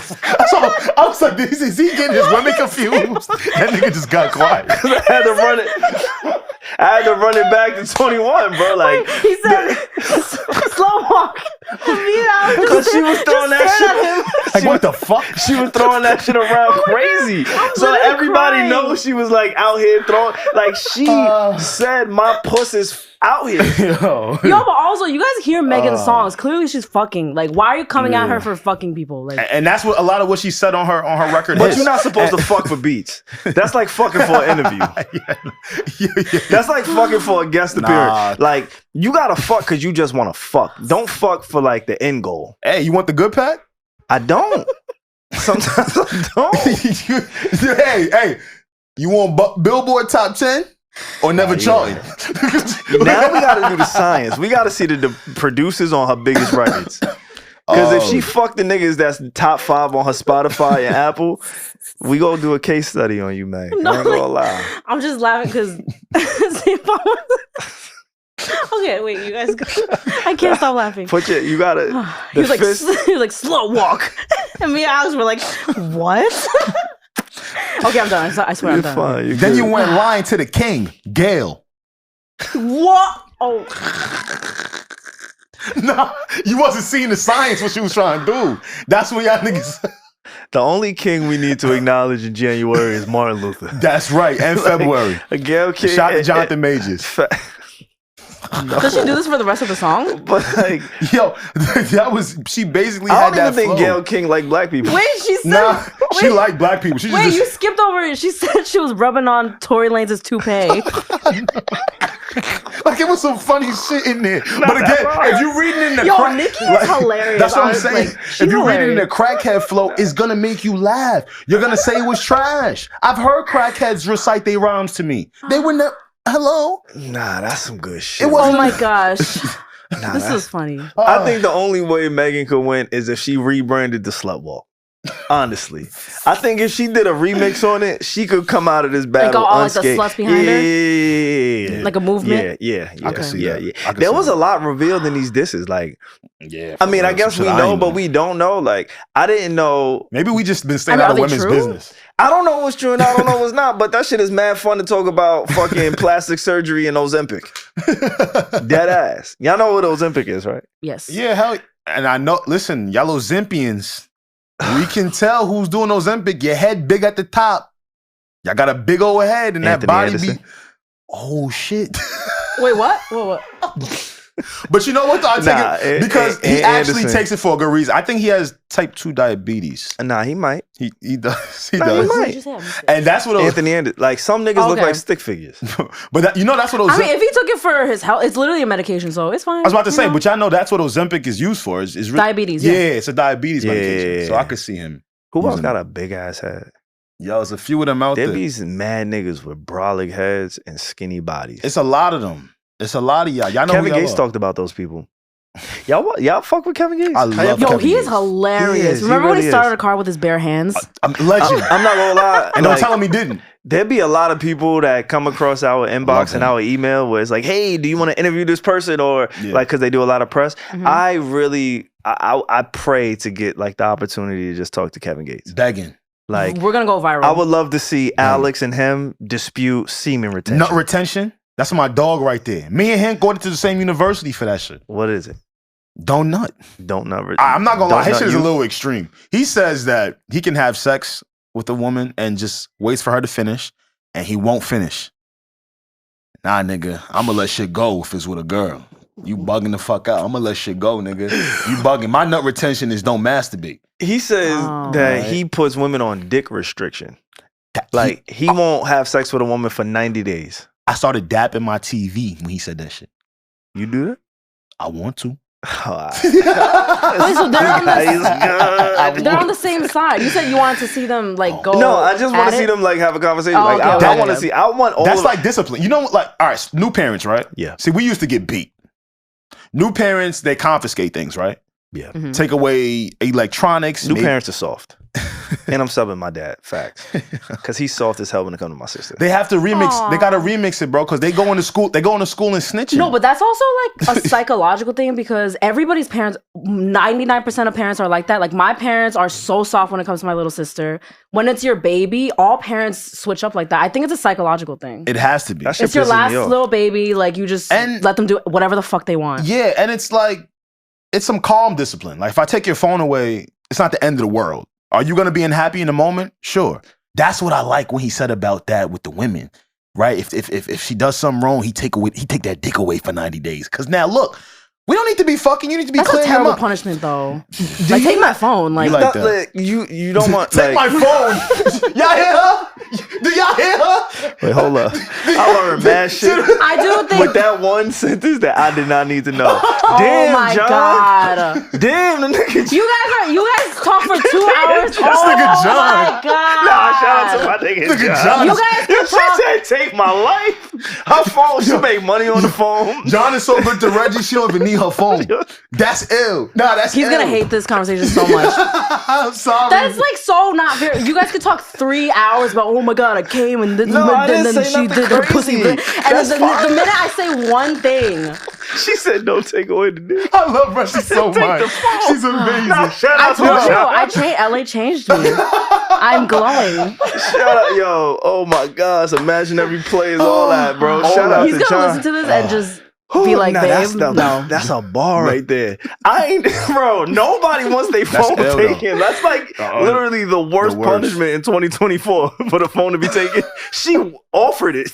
That's kind of That was her offering. Take my phone. That's amazing. I do think someone punishing you by taking their dig away is super intense. And I don't want parts of Now that. you got to think about yourself with clear thoughts. You go through withdrawal and shit. Crazy. Everybody go through withdrawal. Now you got to go through dick withdrawal. Think But about your actions. The fucked up thing is, That's if you don't hard. have somebody That's as hard. refined and as dope and as loyal as Regi, she's just gonna find dick somewhere else. Yeah. Like Reggie's just gonna be on punishment. Yeah. If No, John, that's why I was like, this is terrible. No, that's what I'm saying. Like, she's just gonna be punished and miserable. Yeah. But most fellas, and like, you have to take everything with a grain can't of do salt. this with everybody, You yeah. can't like figure can't do out this the with women that you can really Everybody else is punish just gonna by go cheat, like- she's just gonna go fuck the next nigga who's willing to give a dick. Yeah. No That's funny the shit. problem with Kevin Gates sometimes. Like, his messaging be fire. Yeah, watch your mouth. It'd be really intense. No, but maybe it only applies to him and his interactions, right? Like, maybe he's like final form John. You want to know what it really is? Maybe he's just I'm uncomfortable. Let's stop. I'm sorry. I'm kidding. I just love dealing with people that go against the grain. Yeah. And that motherfucker, he starts cars with his bare hands. Fire. He practices semen retention. Fire. Like, You yo. do like people like that. I like that shit. Don't do what the that rest just of be the like niggas doing shit like that. Just like, do some random shit. I don't like none of that. I don't like none you of don't that like shit. discipline. I don't like none of that shit. I don't like fake discipline. Not saying his shit is fake, because I do believe him. Extreme discipline. All right, let's No, SaVon is Extreme an discipline. extremist. But yeah, because Yeah, it's different extreme. facts. Like, because I fuck with a nigga like David Goggins. I like his extreme. Who is that? You don't know David Goggins? Maybe by face. I'm gonna Wow, look it up. David Goggins. Y'all see, I be in like What about David Blaine? David Goggins. that. Yes, He's very extreme. He is. But Yeah, David you like Goggins. that? Anybody? Yes, I fuck with. Okay. I fuck with David. But David Goggins, he's a different type of extreme. Like, Oh, he a runner. yeah. Now he yeah, a Navy yeah. SEAL. Super. Okay. He's super extreme. Like, check What out kind one of of his interviews. documentaries are you I watching watch to, it to all. know this nigga? I watch it all, bro. I'm tapped in for real. You just fucking In a real way. But yeah, check out David Goggins. He got some books. But Alright. Kevin Gates, his extreme is he's one of one extreme. And you fall in that class of like one of one extreme. Yeah, it's true.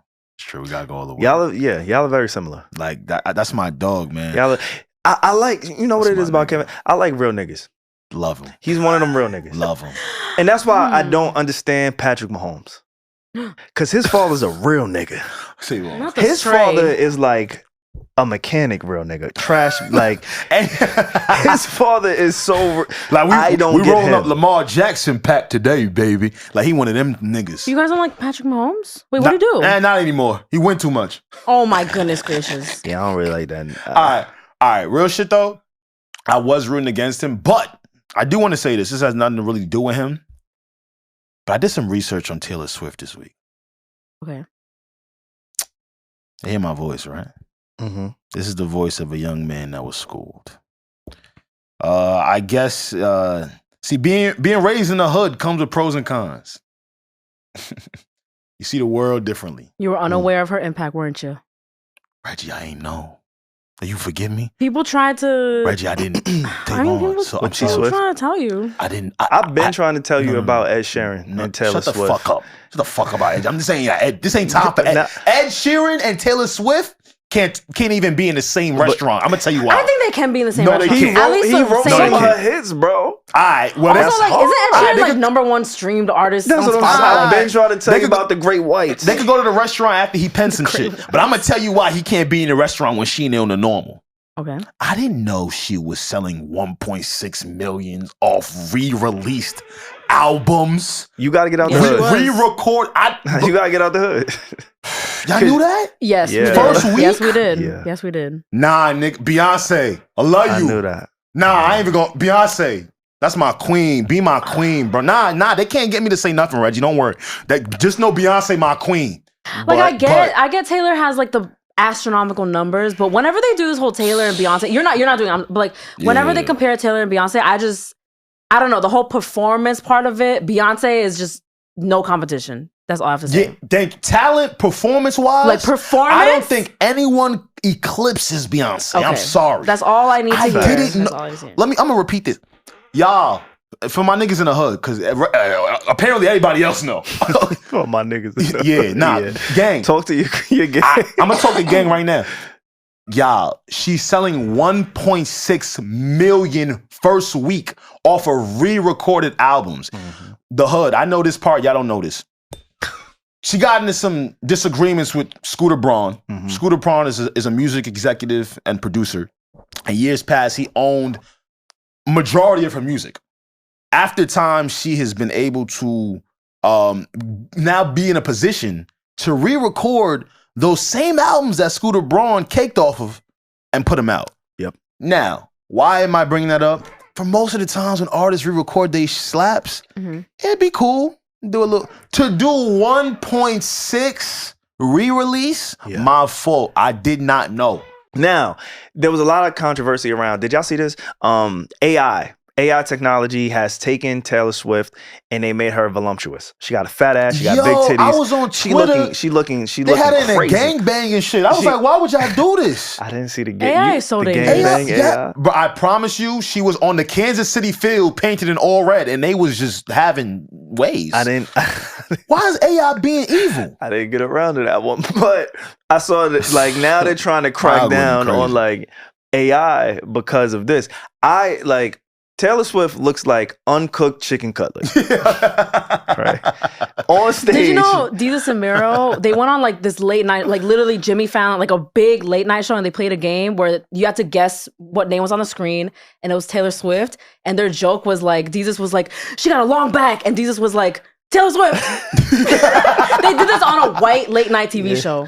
So yes, sorry, that just reminded me No, of it. you're good, but like from a physical standpoint, I don't understand, and even from a musicality standpoint, I don't understand.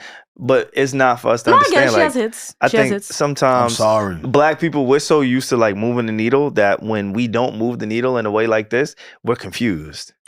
Legit. Me. I think that's what. You want to know what confuses you some more? Me. You know they calling her and Travis Kelce. You know their name? T Swift. Trailer. Oh my god. Ew. No way. You see what happened when I go on white? No, I don't know. Usually white people are good at the little couple names. That one sucks. Like Bradgelina. Bradgelina's fire. That was fire. Fire. Yeah, that was cool. Trailer. Trailer. Yeah, that's fucking. Oh my That's god, if what we they call combine him. Regina and Shit John, crazy. it's just Ron. Yo, that nigga. Yo, John, I don't know what you. Ron. This nigga need to give me the key to life. Ron. Why? Why? Nah, don't worry about it. I'm gonna talk to Oh him. my gosh. Next time I see him, I'm gonna talk to him. shit. I'm gonna have a conversation. But yeah, like I just wanted to apologize. No, I it's didn't fine. know. Yes. I didn't know. it's fine. We don't talk about Swift from our way. Although we are Beyonce Hive over here, we must acknowledge Taylor is really just special. She really is. That shit. We love Beyonce. million first week. We do. Nothing to fuck. And Wow. no, because I don't want to be that guy to like pit black women against each other. Yeah, don't Oh, do it. no. That's what we do. You- But unfortunately, you have to have an allegiance in like the black community. And it doesn't mean you take away from one and you like promote the other. But there's a question, and I hate to say this, I hate to admit this, Uh-oh. but when I date, I have to ask Beyonce, Rihanna. And it gives me a really good indicator of how long the dating period phase may last. That's hate. And I'm not gonna I'm not gonna give y'all no indicator. I'm not gonna give you any There's no answer. wrong answer. There is, but it's not. And Is I'm it- not is gonna this- tell you which one. Is it solely from a I'll- music standpoint? It's everything. It's music, it's messaging, it's No, brand, it's if it's I'm not telling y'all my correct answer. The other questions you I ask know your your dates. answer. Fuck you. But that is the thing. Like you have to almost pledge an allegiance to either Rihanna or Beyonce, and it doesn't take away from either I or. don't But it think tells so. me the type of person I kind of I connect think with. everybody likes both. So I love Everybody both. likes both. Yeah. Everybody loves both. I love both. But in life, there are hierarchies and there are preferences. But you who do don't. you guys pick? I'm not telling you. That means I- it's Rihanna. Beyonce. I'm picking Beyonce. It has to be. And SaVon's picking See- Rihanna, guys. That's what I mean. That's what he means. If we're encompassing everything, shout out to Rihanna. I'm a part of the Navy too. I love you. I love your music. I know you ain't dropping no music. But if we encompassing everything, the dancing, the talent, the music, the catalog, I love Rihanna. I don't think there is a right answer or a wrong answer here. You can just like what you like. But if we're encompassing everything each artist has done, it's toughy. Who got to $1 billion first? Without a nigga. That's hate. That's hate. That's fucking. Yeah, I don't know. That's hate. I don't know. Wait, Taylor's at $1 billion? I don't know who. Wait, no. I just Rihanna's at $1 billion. Oh, sorry. Oh my God, why did I say that? Yeah, Rihanna's at $1 billion. Probably. No, wait. Rihanna That's did hate. it through her. Oh, That's hate. I That's see hate. what is Just it. ask And you the know, SaVon's, question. Mr. Moneyman, Mr. No, Capricorn. just I appreciate Rihanna. You ain't hear? And I appreciate Beyonce too. You ain't heard of Ivy Park before? Not no more. I don't think you did either. I used to work at Adidas and sell that shit. That shit with baby Aw. fat. Yeah, that shit is That shit with Fat Farm and That she apple finally bottom, knew. nigga. No, Fuck that's, out of that's here. not fun. Not She even finally a knew- Beyonce hater. Why No, are you I'm really not. on her I love She Beyonce. downfall? I found a love new distributor. Beyonce. She found a new distributor. I bet they did. Yeah, Rock Nation. Yeah, and when you in the red, gotta go green. You ain't never heard of Paper Planes? I heard Fendi. Yo, this nigga's crazy. Oh, I'm sorry, Fenty. Yeah, I was about to say because that ain't Fendi. it. I was like, who? Yeah, shout out to Sorry, Fenty, shout out to Fenty. Ivy Park, shout out to Rihanna, shout out to Beyonce. Fenty. But Yeah, shout I- all them niggas out. yeah, I just had to apologize. I didn't know Taylor Swift was like that. Shout out Jess Hilarious too. Oh, Actually, fuck that. Shout out the Need to Know podcast. Shout I us feel out. like we don't really do that Yeah. enough. We've had an amazing last year. Shout out to the listeners, the Shit just people keeps here. happening to us. Like, yeah, I don't know Like- how this shit keeps happening, but I am truly appreciative, blessed, Honestly. highly favored, all that good stuff. But shout out to the listeners and shout out to Alex. Shout out to Regi. I feel like this is one of the moments where I get to just sit back and like give you guys a bouquet of flowers. Yes, it is us. And love, because y'all really did that. Wait, that's actually kind of okay. Well, let's tell them first. So the That's Breakfast dope. Club announced that Jess Hilarious is going to be the official host, and they did that by Salute. putting together a little trailer of basically people being like, "Oh, why did Jess Hilarious, announce her thing prematurely?" Without like, just would you call it not hate? It's they would just call it hate though. Speculation. Speculation. Just clips from various podcasts, news things, radio shows, and guess who they started with? This man to my left. Take it away, Alex. Yo, listen, I didn't know nothing. Go on their page and you can listen to it. Need to know, didn't know nothing behind the scenes. All right. We wasn't up here lying to y'all when we spoke about it. Never. However we felt is truly how we felt. Always. Big congratulations to Jess Hilarious. That's Jess with the chest right there. Yeah, and they used me and Alex's That- voices in the trailer. That's Jess with the chest. So there's two trailers. There's a long format trailer Yeah, on yeah. Jess Hilarious's page. I do not follow Jess Hilarious, Me either. so yeah. I did not see the full clip. Mhm. But I do follow Too Cool to Blog, Yeah, me too. and that's the Shout out version to that them. I saw. Mhm. So there is a version that includes Regi. Regi, I don't know if you have it. I would love to play that if you do. The version that I have pulled up here, it starts with the good brother Alex. Let's listen to it. I was hating. Let me hear. If the two of them had something to do as to why she isn't a part of the Breakfast Club. I'm sorry you didn't get the job, Les Hilarious. Do you See? feel you call them out over not securing her spot as an official co-host? This is giving me stunt, if you ask me. So it's like a See? trailer, and now when the dialogue stops, DJ Envy and Charlemagne walk from behind Jess Hilarious. But I feel like I'm gonna do this for y'all. 'Cause Okay. y'all not supposed to do this. I'm supposed to do this. As y'all brother, I have to like big y'all niggas up. So Got you. I'm gonna play your part again. Sorry. Guys, I was about to say. It came off as if the two of them had something to do as to why she isn't a part of the Breakfast Club. I'm sorry. Stop it you right didn't there. Now, That was a hey, you're just discussing, see, let's talk about it though, right? This is great. And I love this rollout, by the way. This is what you're supposed to do in radio. Like, Yeah, was you're cool, supposed to yeah. include the Need to Know podcast. Yeah, Period. hello. You feel what I'm You're saying? supposed to like include the Nah, that bubbling was dope. people in the space. Shout That's out to lit. them. Thank y'all. See, the thing is though, when you when you combine it with all the other hate and sneak disses, see what I was saying in that clip, we were speaking about speculation. Yeah. Meaning at that time When she announced it and stuff. right, when we were recording that. No, I was hating. Oh, you was hating? You were? I was going for Mandy.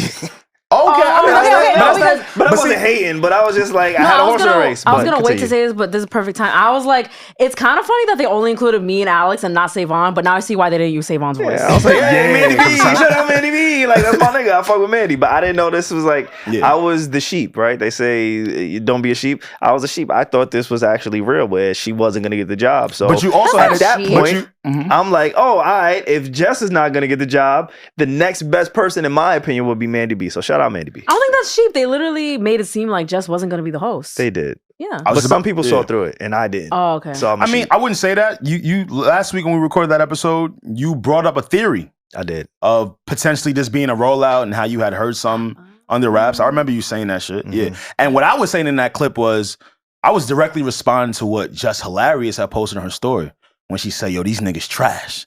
So in that clip, you hear me saying, they were just playing into. Yeah, in that clip, you guys hear me saying this. It feels like the two of them had something to do while she wasn't there.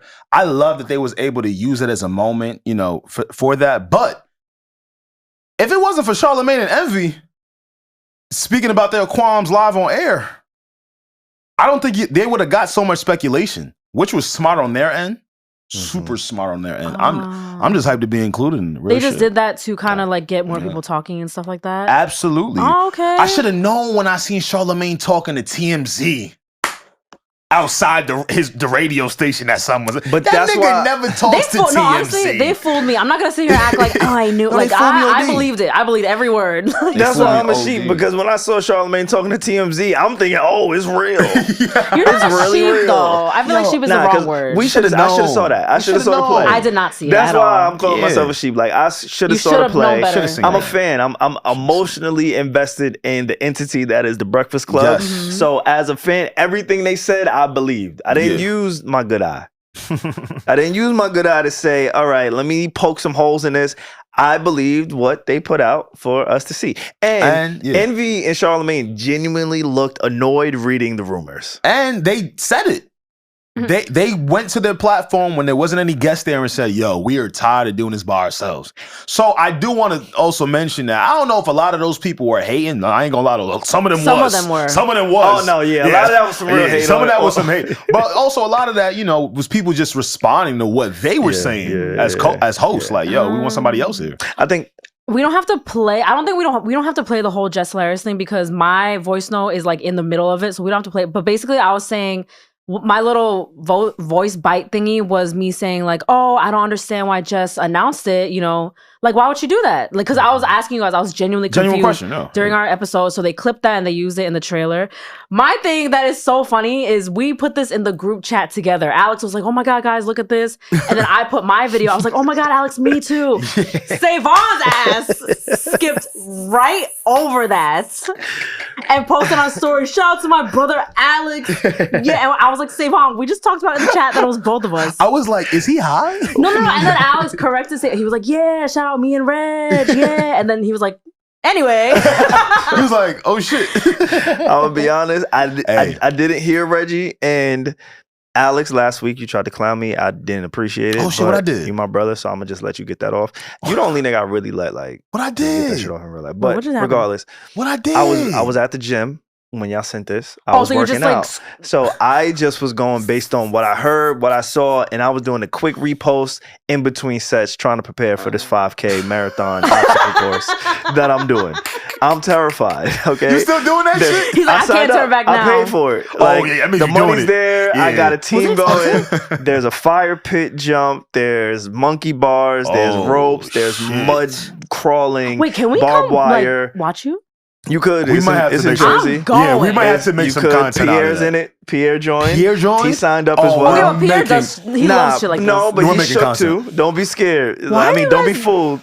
Pierre's a little. Alex, you and I have to go. We're making content. I'm making signs. Yes. Yeah, like I love cheering people on. I'm legit training for this thing. So in the midst of this happening, like you were just like eyeballing the chat. Yeah, I was just like quick. Oh shit! And I just went off what I heard first. Type shit. And I didn't want to be that guy to be like, oh shit, let me like misquote. So I didn't hear. So that's why I didn't. But it's always love. You just ignored me. And I would never. I'm kidding. And not for nothing, man. Shout out to Jess's Hive, who thought I was hating.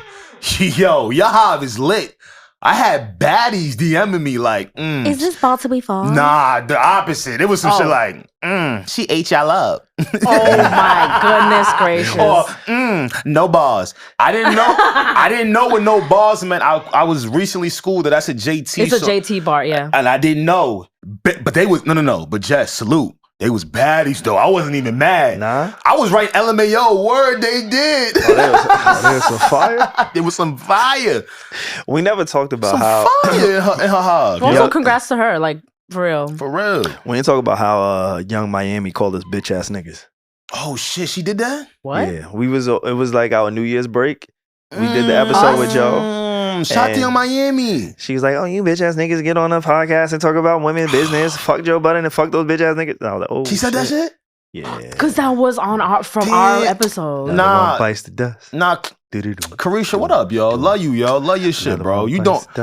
You gon' see that? You No, but that's why she's called me us bitch ass niggas. Nah, You she don't too. believe that. Nah, she don't believe that. She was a baddie and she like referenced us. That's why I thought about it. Oh, you see, baddies know how to shoot. No Baddies balls. know how to shoot. No balls. No bars. Shout out to Carisha. Shout out to Jess Hilarious. Shout out to everybody, man. Yeah, Real shit, shout out though. to I can't wait Real to see shit. like the Yeah. next phase A new era, of Mhm. the Breakfast Club. Mhm. There's a lot, like even in life in general, sports, everything. Like the next phase, the next wave is here. So like the Breakfast Club, we talked about Patrick Mahomes. A lot of people are comparing him and Andy Reid to Belichick and Tom Brady. Yeah. That's a new wave, right? Like, so I'm just excited to see like what the new wave is, how people handle it.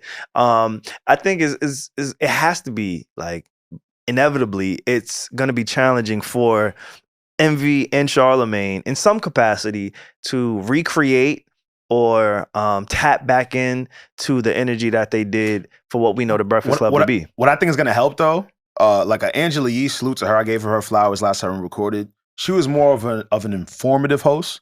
Mm-hmm.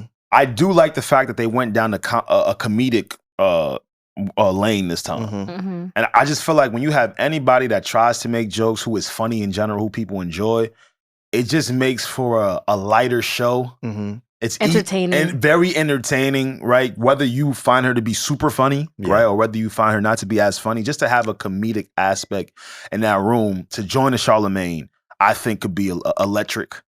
Envy's cool. He's just pretty like himself though. Like, he doesn't try to be funny. Yeah. If he is funny, it's because it's a funny moment. But I think that could bode well for them. Yeah. I think so too. Yeah. I think from a cultural standpoint, again, it'll be interesting to watch.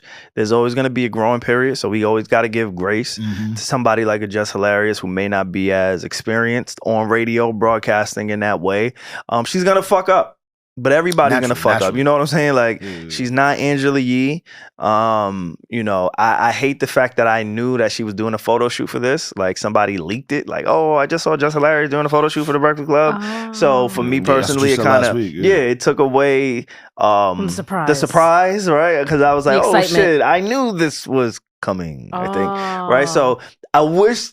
And this is selfishly, just being a fan, I wish they would have aborted that whole photo shoot. Like, even though they did it, I wish they would have just said, man, fuck this. Let me just post on my Instagram. I'm coming, bitch. Like, I hate that I knew that was coming because it kind of feels away. But again, culture is changing. Things are changing. You didn't know like they were going to use little voiceovers like that. That was a surprise. No. that that made it better. That was a pleasant surprise. Again, I should have known that. It's so crazy because we think about this podcast and we just released a Patreon episode this week talking about how difficult it is to be a podcast, like just the podcast. Yeah, go check that out. Yeah, go check out that Patreon episode. But to know where we came and to be, you know, in this space and to see something like the Breakfast Club. And the funny thing is Jess Hilarious, Charlemagne, Envy, iHeart, whoever posted it, they may not know how meaningful it is to creators like us, right? At the level that we're at. Right. But then when our peers reach out to us and say, wait, is that your voice or is that the podcast? Like, it's such you know, acknowledgement. It's such one of those things where it's, what's the word that I'm looking for? Profound, not profound. I'm hyped, nigga. Appreciative? I'm hyped. Yeah, for sure. I'm happy, nigga. I like the way they did that. Like, they added prominent voices in the space. Yeah, I love You know, some people that's bubbling, some people that got some traction. I love that. Like, clearly, like, media shows that, like, got their attention. Media shows that got their And attention. we're in that. Absolutely. Yeah, I appreciate that. Yeah, you start realizing who's paying attention though, man. For sure. Absolutely. You wanted to talk about a legend. We talk about legends on the show quite often.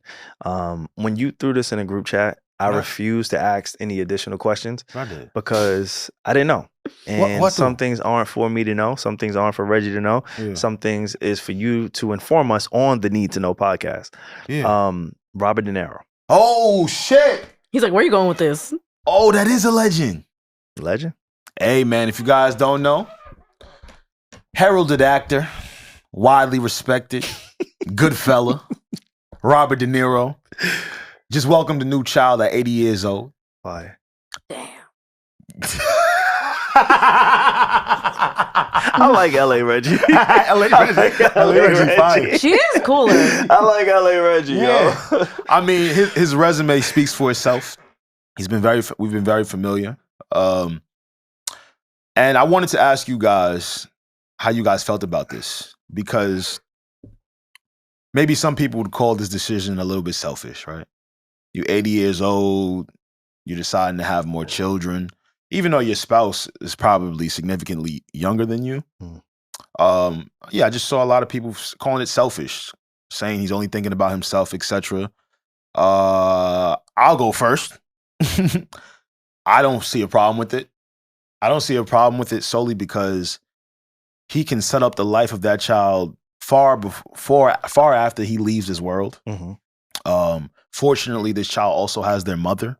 Mm-hmm. And most importantly, maybe I related back to my situation with my dad. Like, if you got, those of you that don't know, I never met my dad before, but they know this here. I'm very just appreciative just to be here. Mm-hmm. You feel me? Like, I get to be a part of the like, the you're mix. like, at least I was born. At like, least damn. Like, I'm fine. At least he was using that nut that night. You know what I'm saying? Like, and now I'm here. And now I'm here. Okay. And now Thank that God. I'm here. Thank God for that nut. Thank God for that nut. That one. Yeah, look at us now. Nut. Like, look at us now. That was a good nut. And Alex turned out great. That's what I'm saying. That's a wealthy nut. Hello. We are building wealth with that shit. That's what I'm trying to say. Yeah, shout out to you, bro. So thank you, brother. So maybe for me, I look at it a little different. Hence why I wanted to ask you guys, because I feel like so long the kid is going to be protected, have a roof over their head, won't go hungry. Like, be good for life. I don't see no problem. Because me personally, I've enjoyed my life here with the one parent I was given. And then most importantly, just the opportunity to do things because I am here. Mm-hmm. Right? So I just want to know how you guys feel. Is it selfish being 80 years old having a child? I just have a question. Like, was it, well, I don't know if anybody knows this or if this was public information, but like, was this like intentional? Like, he was like, I'm going to have a kid. I think it was intentional. I can look it up for you. You know why that's a great question? Because when you 80 years old and you about to nut, you may not even know. You may not have the control that you had when you was in your 30s. That's why he a legend. Like, you might just be in that shit like, oops. That's like, it happened. Like, sometimes it should just, but I feel like we had this conversation before, so I'll be brief. Yeah. I don't see anything wrong with it either, because a lot, like, and I'm not a parent, so let me not give a percentage on what the percentage is on being a parent. Sure. But I could say from having parents and wanting to be a parent at some point, financial stability will take up a good chunk of that pie for me. If I had a pie chart, it'll be like, all right, is my child able to take care of themselves? And clearly, if you're Robert De Niro's child, you should be well off in that capacity. So I know there's going to be a lot of people who's like, oh, but what about the emotional, component? Or that what would about be me. The connectivity? Oh, I didn't mean to sub you in front of your face like that. It's all good. It's all good. I'm way more chill now. I just came back from LA. Love it. But I know there's other aspects to being a parent. But I think that is a large aspect that a lot of people don't really have access to. So I'm not mad at it. It's not the way that I would like to go, right? Yeah. When I'm 80 years old. Like, he's like, I'm not going to do it. I don't want to necessarily be a father at that age. Yeah. But I'm not looking at Robert De Niro like he's a piece of shit for busting a nut at 80. Got you. I get what you guys are saying, like the financial part, as long as they have that, that's like a huge thing that matters. So I get that. And then also Alex just being like, hey, at least I was born, so thank you. I get that. But for me, I guess just like another perspective, which is what makes this pod so great. Like, we all grew up differently. Like, me as a daddy's girl, like, he's the biggest part of my life. I'm obsessed with him.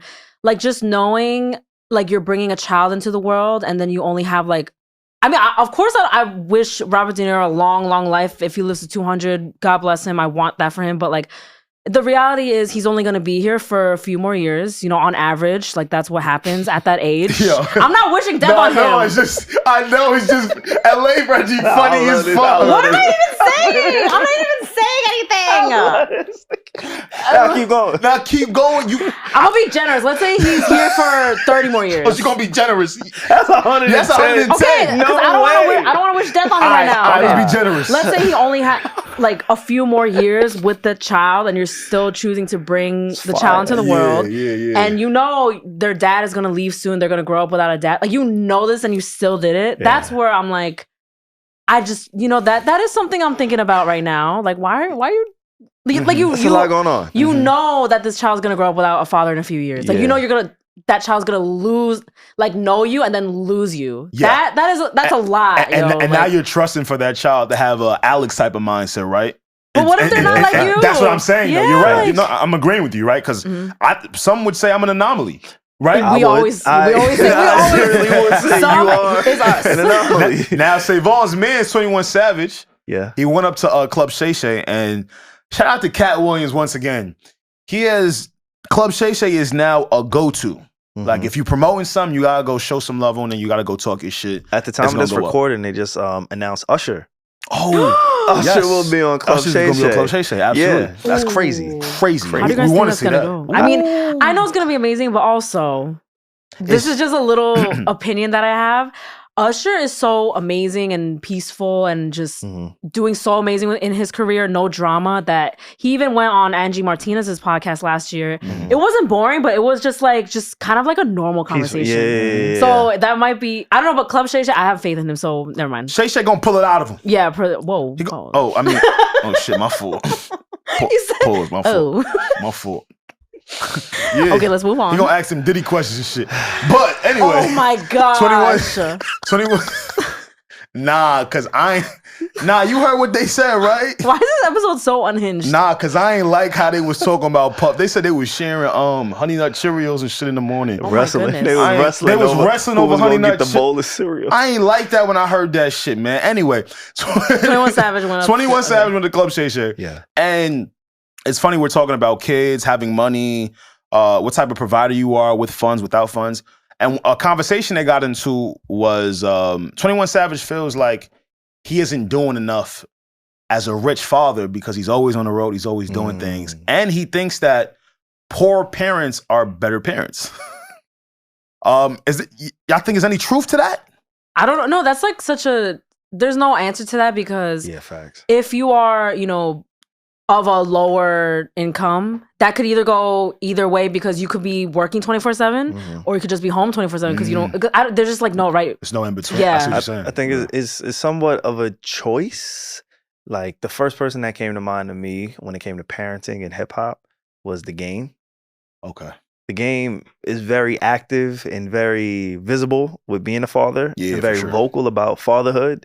And I don't feel like he's slighted. And I don't know him personally, but it doesn't seem like he misses any of those qualities of being a parent. Although he is a rapper, he sold millions of records. He has rap beef. Like he has a persona. He has. You would agree 21's probably on the road a little bit more. I though, think right? 21. I think he just maybe hasn't figured it out.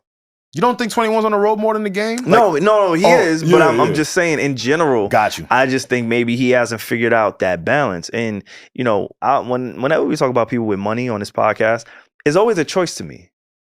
So I don't know which episode it was, maybe last week, 2 weeks ago, whatever.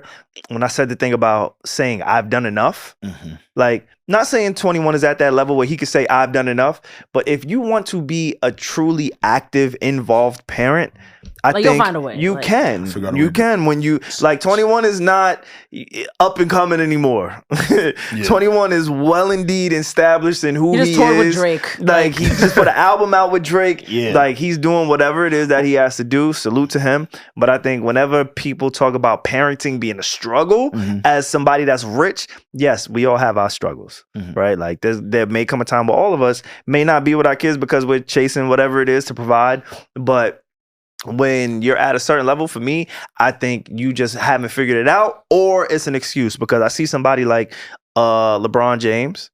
Be a great father. He's willing to miss games and take fines to be at his kids' college games. And he's when he's at home. When he's at home. He has home games, yeah. And so I don't know. I just think, that there's levels to the shit. But speaking of fatherhood, there is two sides of that coin, because I think we have the Robert De Niro's who seem and shout out to Robert De Niro because his wife is black. Yeah, he Shout fuck out with to niggas. Robert He's De just Niro. like, shout out to that. No, like, I want to highlight that. It's important. I want to highlight He's a supporter. that. We started with Nicki and Meg and black women and Beyonce and Rihanna. Like the theme of the podcast, we've been talking about black women, and so I do want to, shout out one of our prominent actors in general, but white actors, pouring back into the community, and being one of the like for sure, crazy. pouring that white nut back into the community. SaVon's. Like that's it. Leche. Leche. Shout out to Robert De Niro. Shout out to Dirk Nowitzki. Those brothers, they out here doing the Lord's work. They right? fuck with niggas. Now, I don't know. Oh, there's another white brother we got who has a black wife, black daughter, black family. But we'll get to him second. I want to start with Corey Holcomb. Okay, the comedian. The comedian. Yeah, I think he has a podcast these days. I'm always seeing him on blogs talk about mad shit. Yeah, I see Corey often. I don't listen to his podcast every week, but when something of relevancy comes up. But you got it downloaded. You got the pod downloaded in your phone. I don't. I don't. Also, I just want to say, SaVon, I rate that transition a 9 out of 10. You were like, speaking of fatherhood. Oh, thank and you. I knew where you were going. That was so good. Oh, thank you. I appreciate it. we all have good games. Flowers. Corey, I put this in the chat, and I was very passionate about this because for whatever reasons, we have comedians versus their daughters this past 2 weeks or so. I saw Corey's, like what you're about to play. I saw that. And there's more on comedians with their daughters? So, yeah. So, there's two different extremes. I think Corey is probably really extreme, and I'll play it for y'all to get the context. Let me see if I can find this. It says, boom. Here we go. I heard he was wild. So comedian Corey Holcomb sparks outrage after calling his own daughter out of her name. Let's listen to it. She tried to run game on me like she was brought up by her mama. But you know what I'm saying? Instead of realizing I got away from her mama because I don't speak to her mama. She be like, I know you hate my mama. I'm like, bitch, I ain't got time to hate nobody. Your mama was drama. Now here it is all these years later. You just like your mama. Both of y'all can kiss my motherfucking ass. I'm gonna make another daughter. I don't give a fuck. No. You can't say that. If you ain't good as a person, no matter who you are, I have a cutoff switch God blessed me with. No, you can't throw God in that. Fuck you, motherfucker. Damn. No. That's his daughter. My motherfucking mama. You know your daughter trying to get in touch with you? I say, oh, mama. No. You watch that little bitch. Wait, what? That bitch is brought up in this new generation That's where a daughter. there is no honor, there is no respect thy parents, there is no the way the youngsters are brought up now, they will fuck over the mama and daddy quicker than they'll fuck over somebody in the streets. Corey.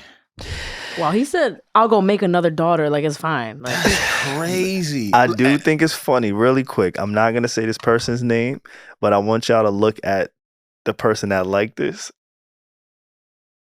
Nah. I feel like I know who. No, you don't. There's no way that you would know. But that is hilarious. Basketball legend. Oh, shit.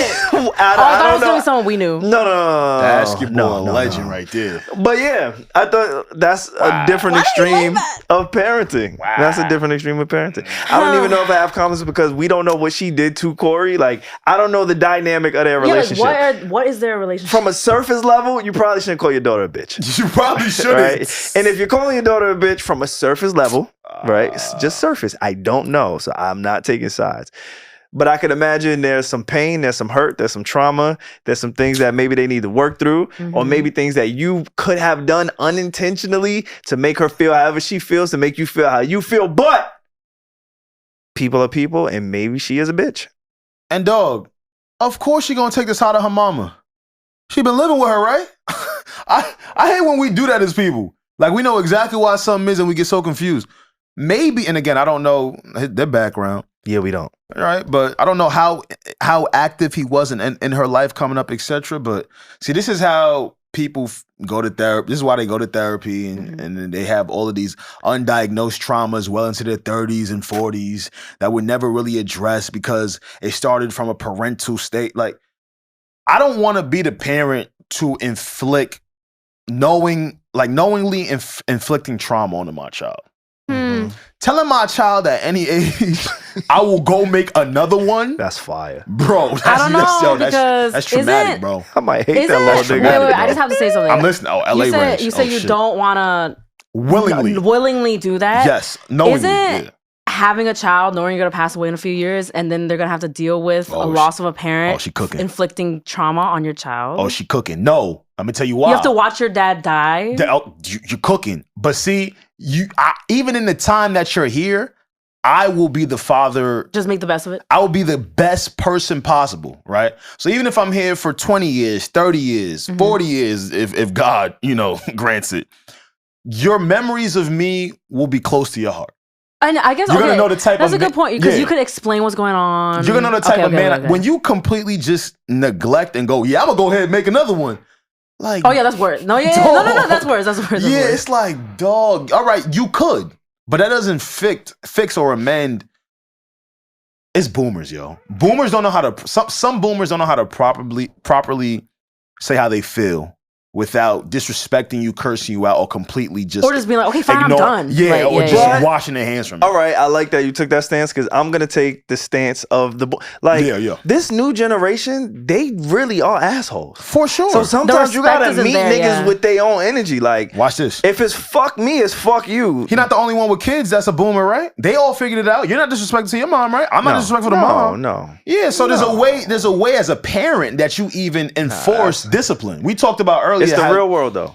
What do you mean? In the real world, sometimes you go get called an asshole. Sometimes you go get called a bitch. Sure. Sometimes you go get to suck my dick. For sure. So from your own parent? Who better than to give it to? Oh my gosh, SaVon. That's the last person. I know you don't agree with that. SaVon. Yeah, he's team family. He loves his family. He loves his family.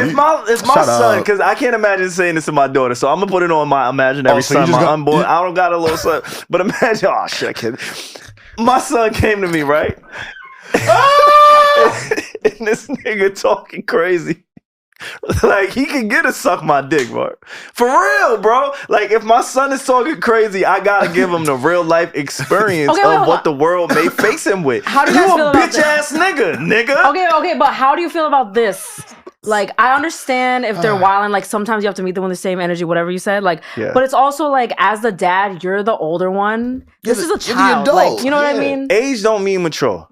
You're the dad. Like, you have to be the one to teach them that respect, no? You're like, the as elder. the dad? You're the elder. You know what I used to hate? I used to hate getting into arguments, like, with my mom back in the day when I was a kid. And me being the mature one in certain moments. Yeah. Granted, she was more mature for... Of course. But it'd be sometimes when you'd be like, wait, I'm the kid. Why am I being more mature about this than you? Yeah, nah, you got it. You're the parent. Oh my gosh. You're the parent. You got to set the tone. You got to set the precedent. I was gonna say, we don't know what happened that made them feel about each other like this. Or maybe expressing his qualms with his daughter is cathartic for him. Nah, that's hard. Yeah, he was just venting. I'm gonna give y'all another side of the coin. There's another comedian, same era, honestly. I think I seen both of these gentlemen on Wild 'N Out. A lot of the comedians of today or from that era I've seen on Wild 'N Out. But we went back to white chocolate loving dark chocolate, milk chocolate. We did. We're gonna go to Gary Owens. Y'all familiar with Gary Owens? I am. Gary Owens, comedian. He was married for a plethora of years to a black woman. He then allegedly, I don't know if it's alleged or not, I don't know. He cheated on his wife. And the wife left him. And he was one of those people who promoted black-white love. He really loved black women. He went and got another one. Yeah, nah, he loved really? that. I ain't gonna lie. That nigga be doing the work. He be doing the work. I ain't gonna lie. Like, he got a little nigga in him. He got a little bit of that. But his son? Gary Owens, there was a report that, well, actually, I'll let him speak on it because I thought this was kind of interesting. This clip is a little bit lengthy, so I may skip around. Alex, Regi, if y'all feel like this is going on too long, please feel free to just nudge me like, nigga, get off this clip. But I do want to give a little bit of context because coming off of Corey Holcomb and then going with Gary, I just think it's kind of interesting. And in that podcast a couple weeks ago, I had said, I'm going to end up going to my daughter's graduation. And my daughter wasn't happy that I announced I was coming and to her graduation, and I'm just not sure. It's no secret. Everybody knows where she went, but She graduated from North Carolina A&T last week. Stop snitching. I'm gonna Summa skip cum this. laude, I'm gonna skip this slide. I'm gonna go here I'm trying to respect everybody's wishes and not make it awkward. because they got beef about me. So he's trying to respect the boundaries. And so I go, and first time I laid eyes on her in about a year and a half. Crazy. So I see her, and I was like, oh, I got excited. Took some pictures. I actually hired a photographer to take pictures and videos of her. She didn't realize it. She didn't realize it. Why are you laughing? She didn't realize it. Fucking stalker. So when she got her diploma, chill, bro. I shot her a text. I said, congratulations. Uh-huh. And I saw her look at her phone and not respond. So that kind of hurt. That's And gangster. then You get left on red in when person. the graduation was over, I had taken some pictures and everything. I sent her a couple shots, and I just said, I'm so proud of you. And I got her response to me was, I'm blocking you. And I was like, what? For coming to your graduation? And then she responded, I don't respect her boundaries, things of that nature. And This is what happens when the children know that you cheated. And those children have boundaries. Thank you. And you went and made content about it. Even if you feel like you're really watching your words and you're tiptoeing around what you're saying, you made content about an experience that was maybe a little traumatic for them. Granted, you probably feel heavily about it. You rented a whole photographer and she didn't care. I don't know, because I understand he's just trying to make amends and like be like, okay, I'm gonna show up as your dad. I'm gonna be there for this like big moment. That was his intention. I get that. I get it. But then also, it's literally like, hey, I told you straight up, this is my boundary. You came anyway, made it about you. Like I asked you not to do this. I asked you not to come to my graduation, get all this attention. And you just did it anyway. See, niggas, so I see more of that side, honestly. I feel what you're saying, right? But it's the thing with dudes. They think when they cheat, they don't cheat on nobody else but their wife. No, you cheat on the whole family. Yeah. That trickles down. Some people don't feel like that though. You feel what I'm saying? I never thought about it. When you cheat on the whole family now because now the children. Alex. Come on now. Say that one more time, please. When you just cheat, so I can process it. I got you, brother. Come on now. When you cheating on the entire family. Because who's gonna be there for your wife? Consoling. Who's gonna be seeing your wife sad, crying out and about? It's gonna be your kids. And they gonna ask, yo, what's going on? Yo, this what Pop doing? Yeah. Like, damn, he wilding like that. So, Gary, I know it's tough. I know you want to go to all them graduations, all them games. I heard what you said about your son. That nigga left you undelivered too. He did? Damn. He did. I didn't see that one. Nigga tried to reach out to his son. That nigga dubbed him too. Shouldn't have cheated on their mom. I know it sounds a little crazy, Gary, but you sound a little controlling, dog. I don't even know if it's controlling. I think it's ego. So there's two things that play for me. Wants to feel better about ego, himself. right? You're It's right. the ego. You're right. I think it's the ego. They play hand in hand. He's The doing two it for things. him. Yeah. They doing hand in hand. I'm not gonna lie to y'all. I don't feel bad because he's white. Hell no. If this was a black man, I'll be like, yo, get your kids. That's the first thing. I'm not gonna lie to y'all. Oh, that's fine. Okay. I'm like, damn. Like, man, Shout out to all the Fuck it, Caucasians out reparations. there. The second thing I play that comes for me gonna cheat on a is, black and woman, Regi, nigga? I know you. You gonna cheat on a black woman? I don't care who he cheated on. He's just white. So I'm like, damn, nigga, your kids ain't fucking with you. But Regi, I know you read the book. Shit. Some listeners may have read the book. Alex, I think, we always reference this book. But it reminded me of one of the chapters, one of the sections in Will Smith's book, where he said, Jada Pinkett Smith, I don't remember. The birthday party. Okay, yeah. It was the birthday party. I can't remember the milestone, but it was a birthday party. She was turning a certain age, and she didn't want much. She just wanted her family, Jaden, Willow, all these motherfuckers. This, yeah. And he went all out for her. This massive, like called all his extravaganza, relationships and invited certain people to do stuff. Everybody, he went so hard for this birthday that he tracked her family slave owner from the 1800s. Like, nigga, to get them there to just say a message to her like, oh, this is like, he really went all out. And the thing that I took away from that and something I try to apply to my life is when somebody tells you what they want and who they are, just respect that, listen to it, adhere to it, regardless of how it may make you feel. Absolutely. Because he did all of that out of his own ego to make her feel good, because that's what made him feel good for her. When she didn't need that, she didn't want that. That's not what filled her cup. She didn't require that.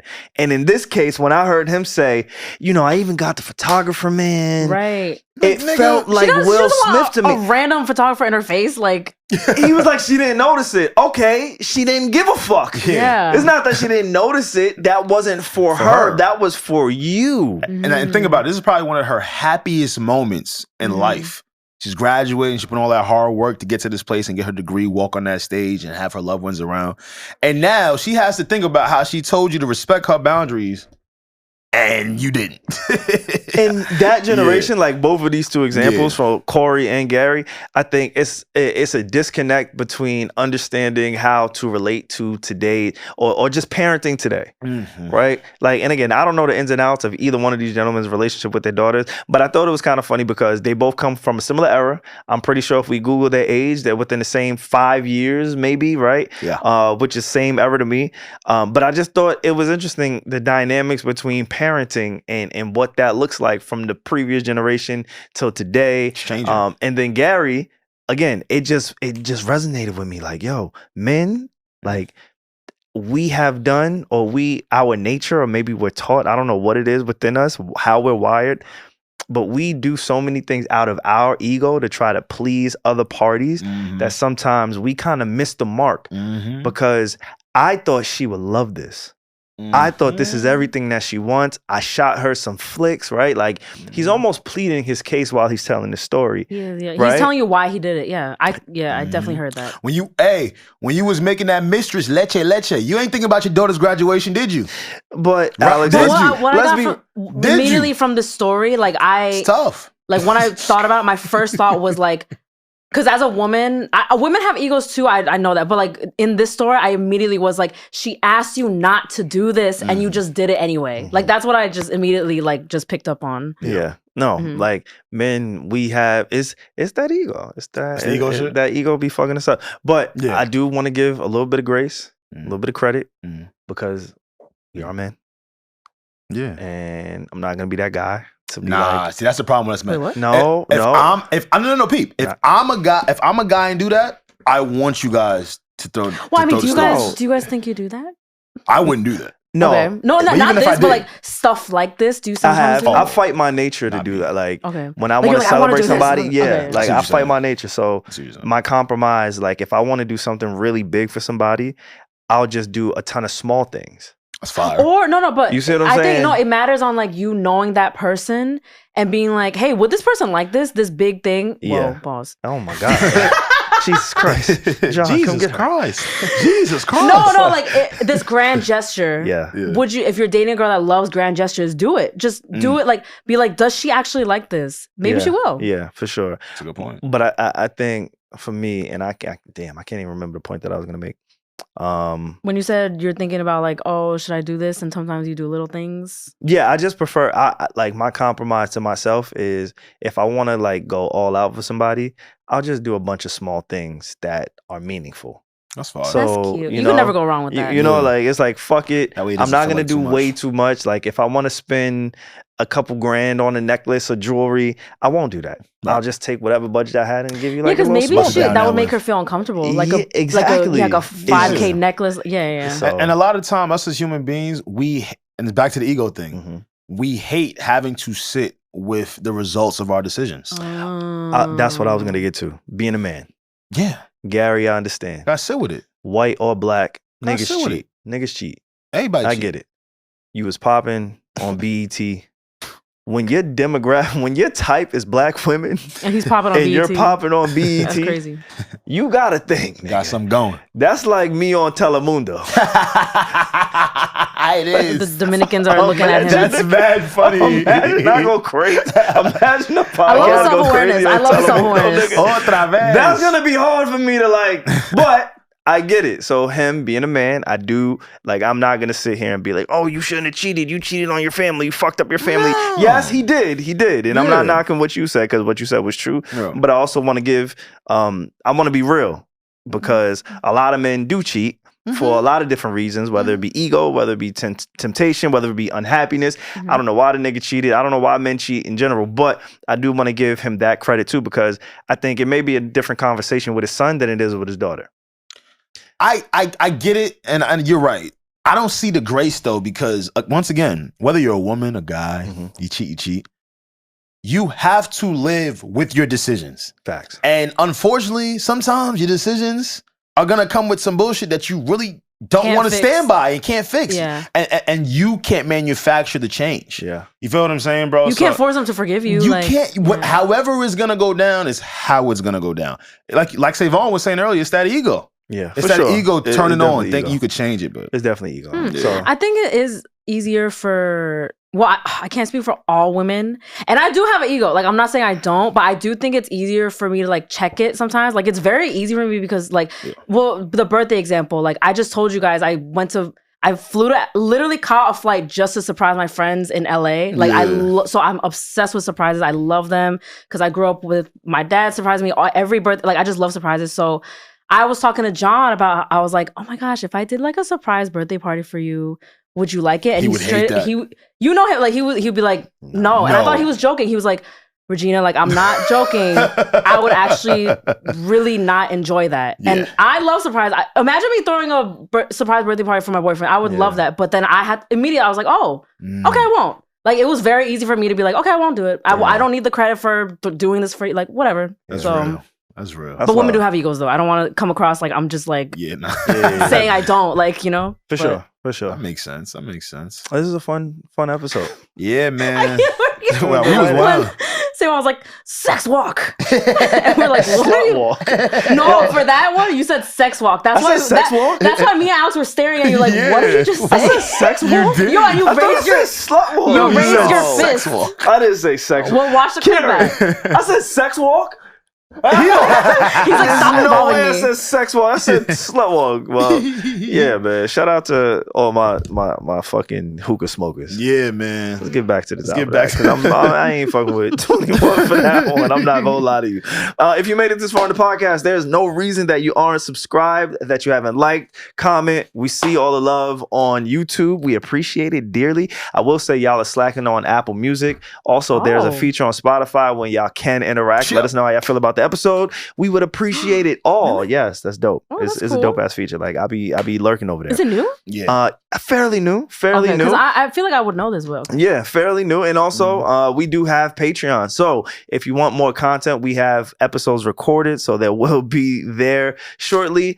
Check out the description below in this podcast, in this link. Every single link. Everything. With that being said, y'all got anything else to add? Yeah. Last words. This is random. I like leaving on random shit. Okay. If you're an insecure guy and can't handle her being outside, just get a baddie that can't dance. It's been a Need to Know podcast. I'm sorry, I gotta add on. Also, get a baddie that can't dance. Also, get a baddie that can't dress. Hello, she'll be inside forever. It's been a Need to Know podcast. What you need to know? What you gotta say? You good? There's no such thing as a baddie that can't dress. I know. I'm not gonna lie to you. There's no such thing as a baddie that can't dress. Mad of them. I'll fuck them all. Wait, this has been a Need to Know podcast. What you need to know? We need to know on the Need to Know podcast. Gang, we out of here. He went.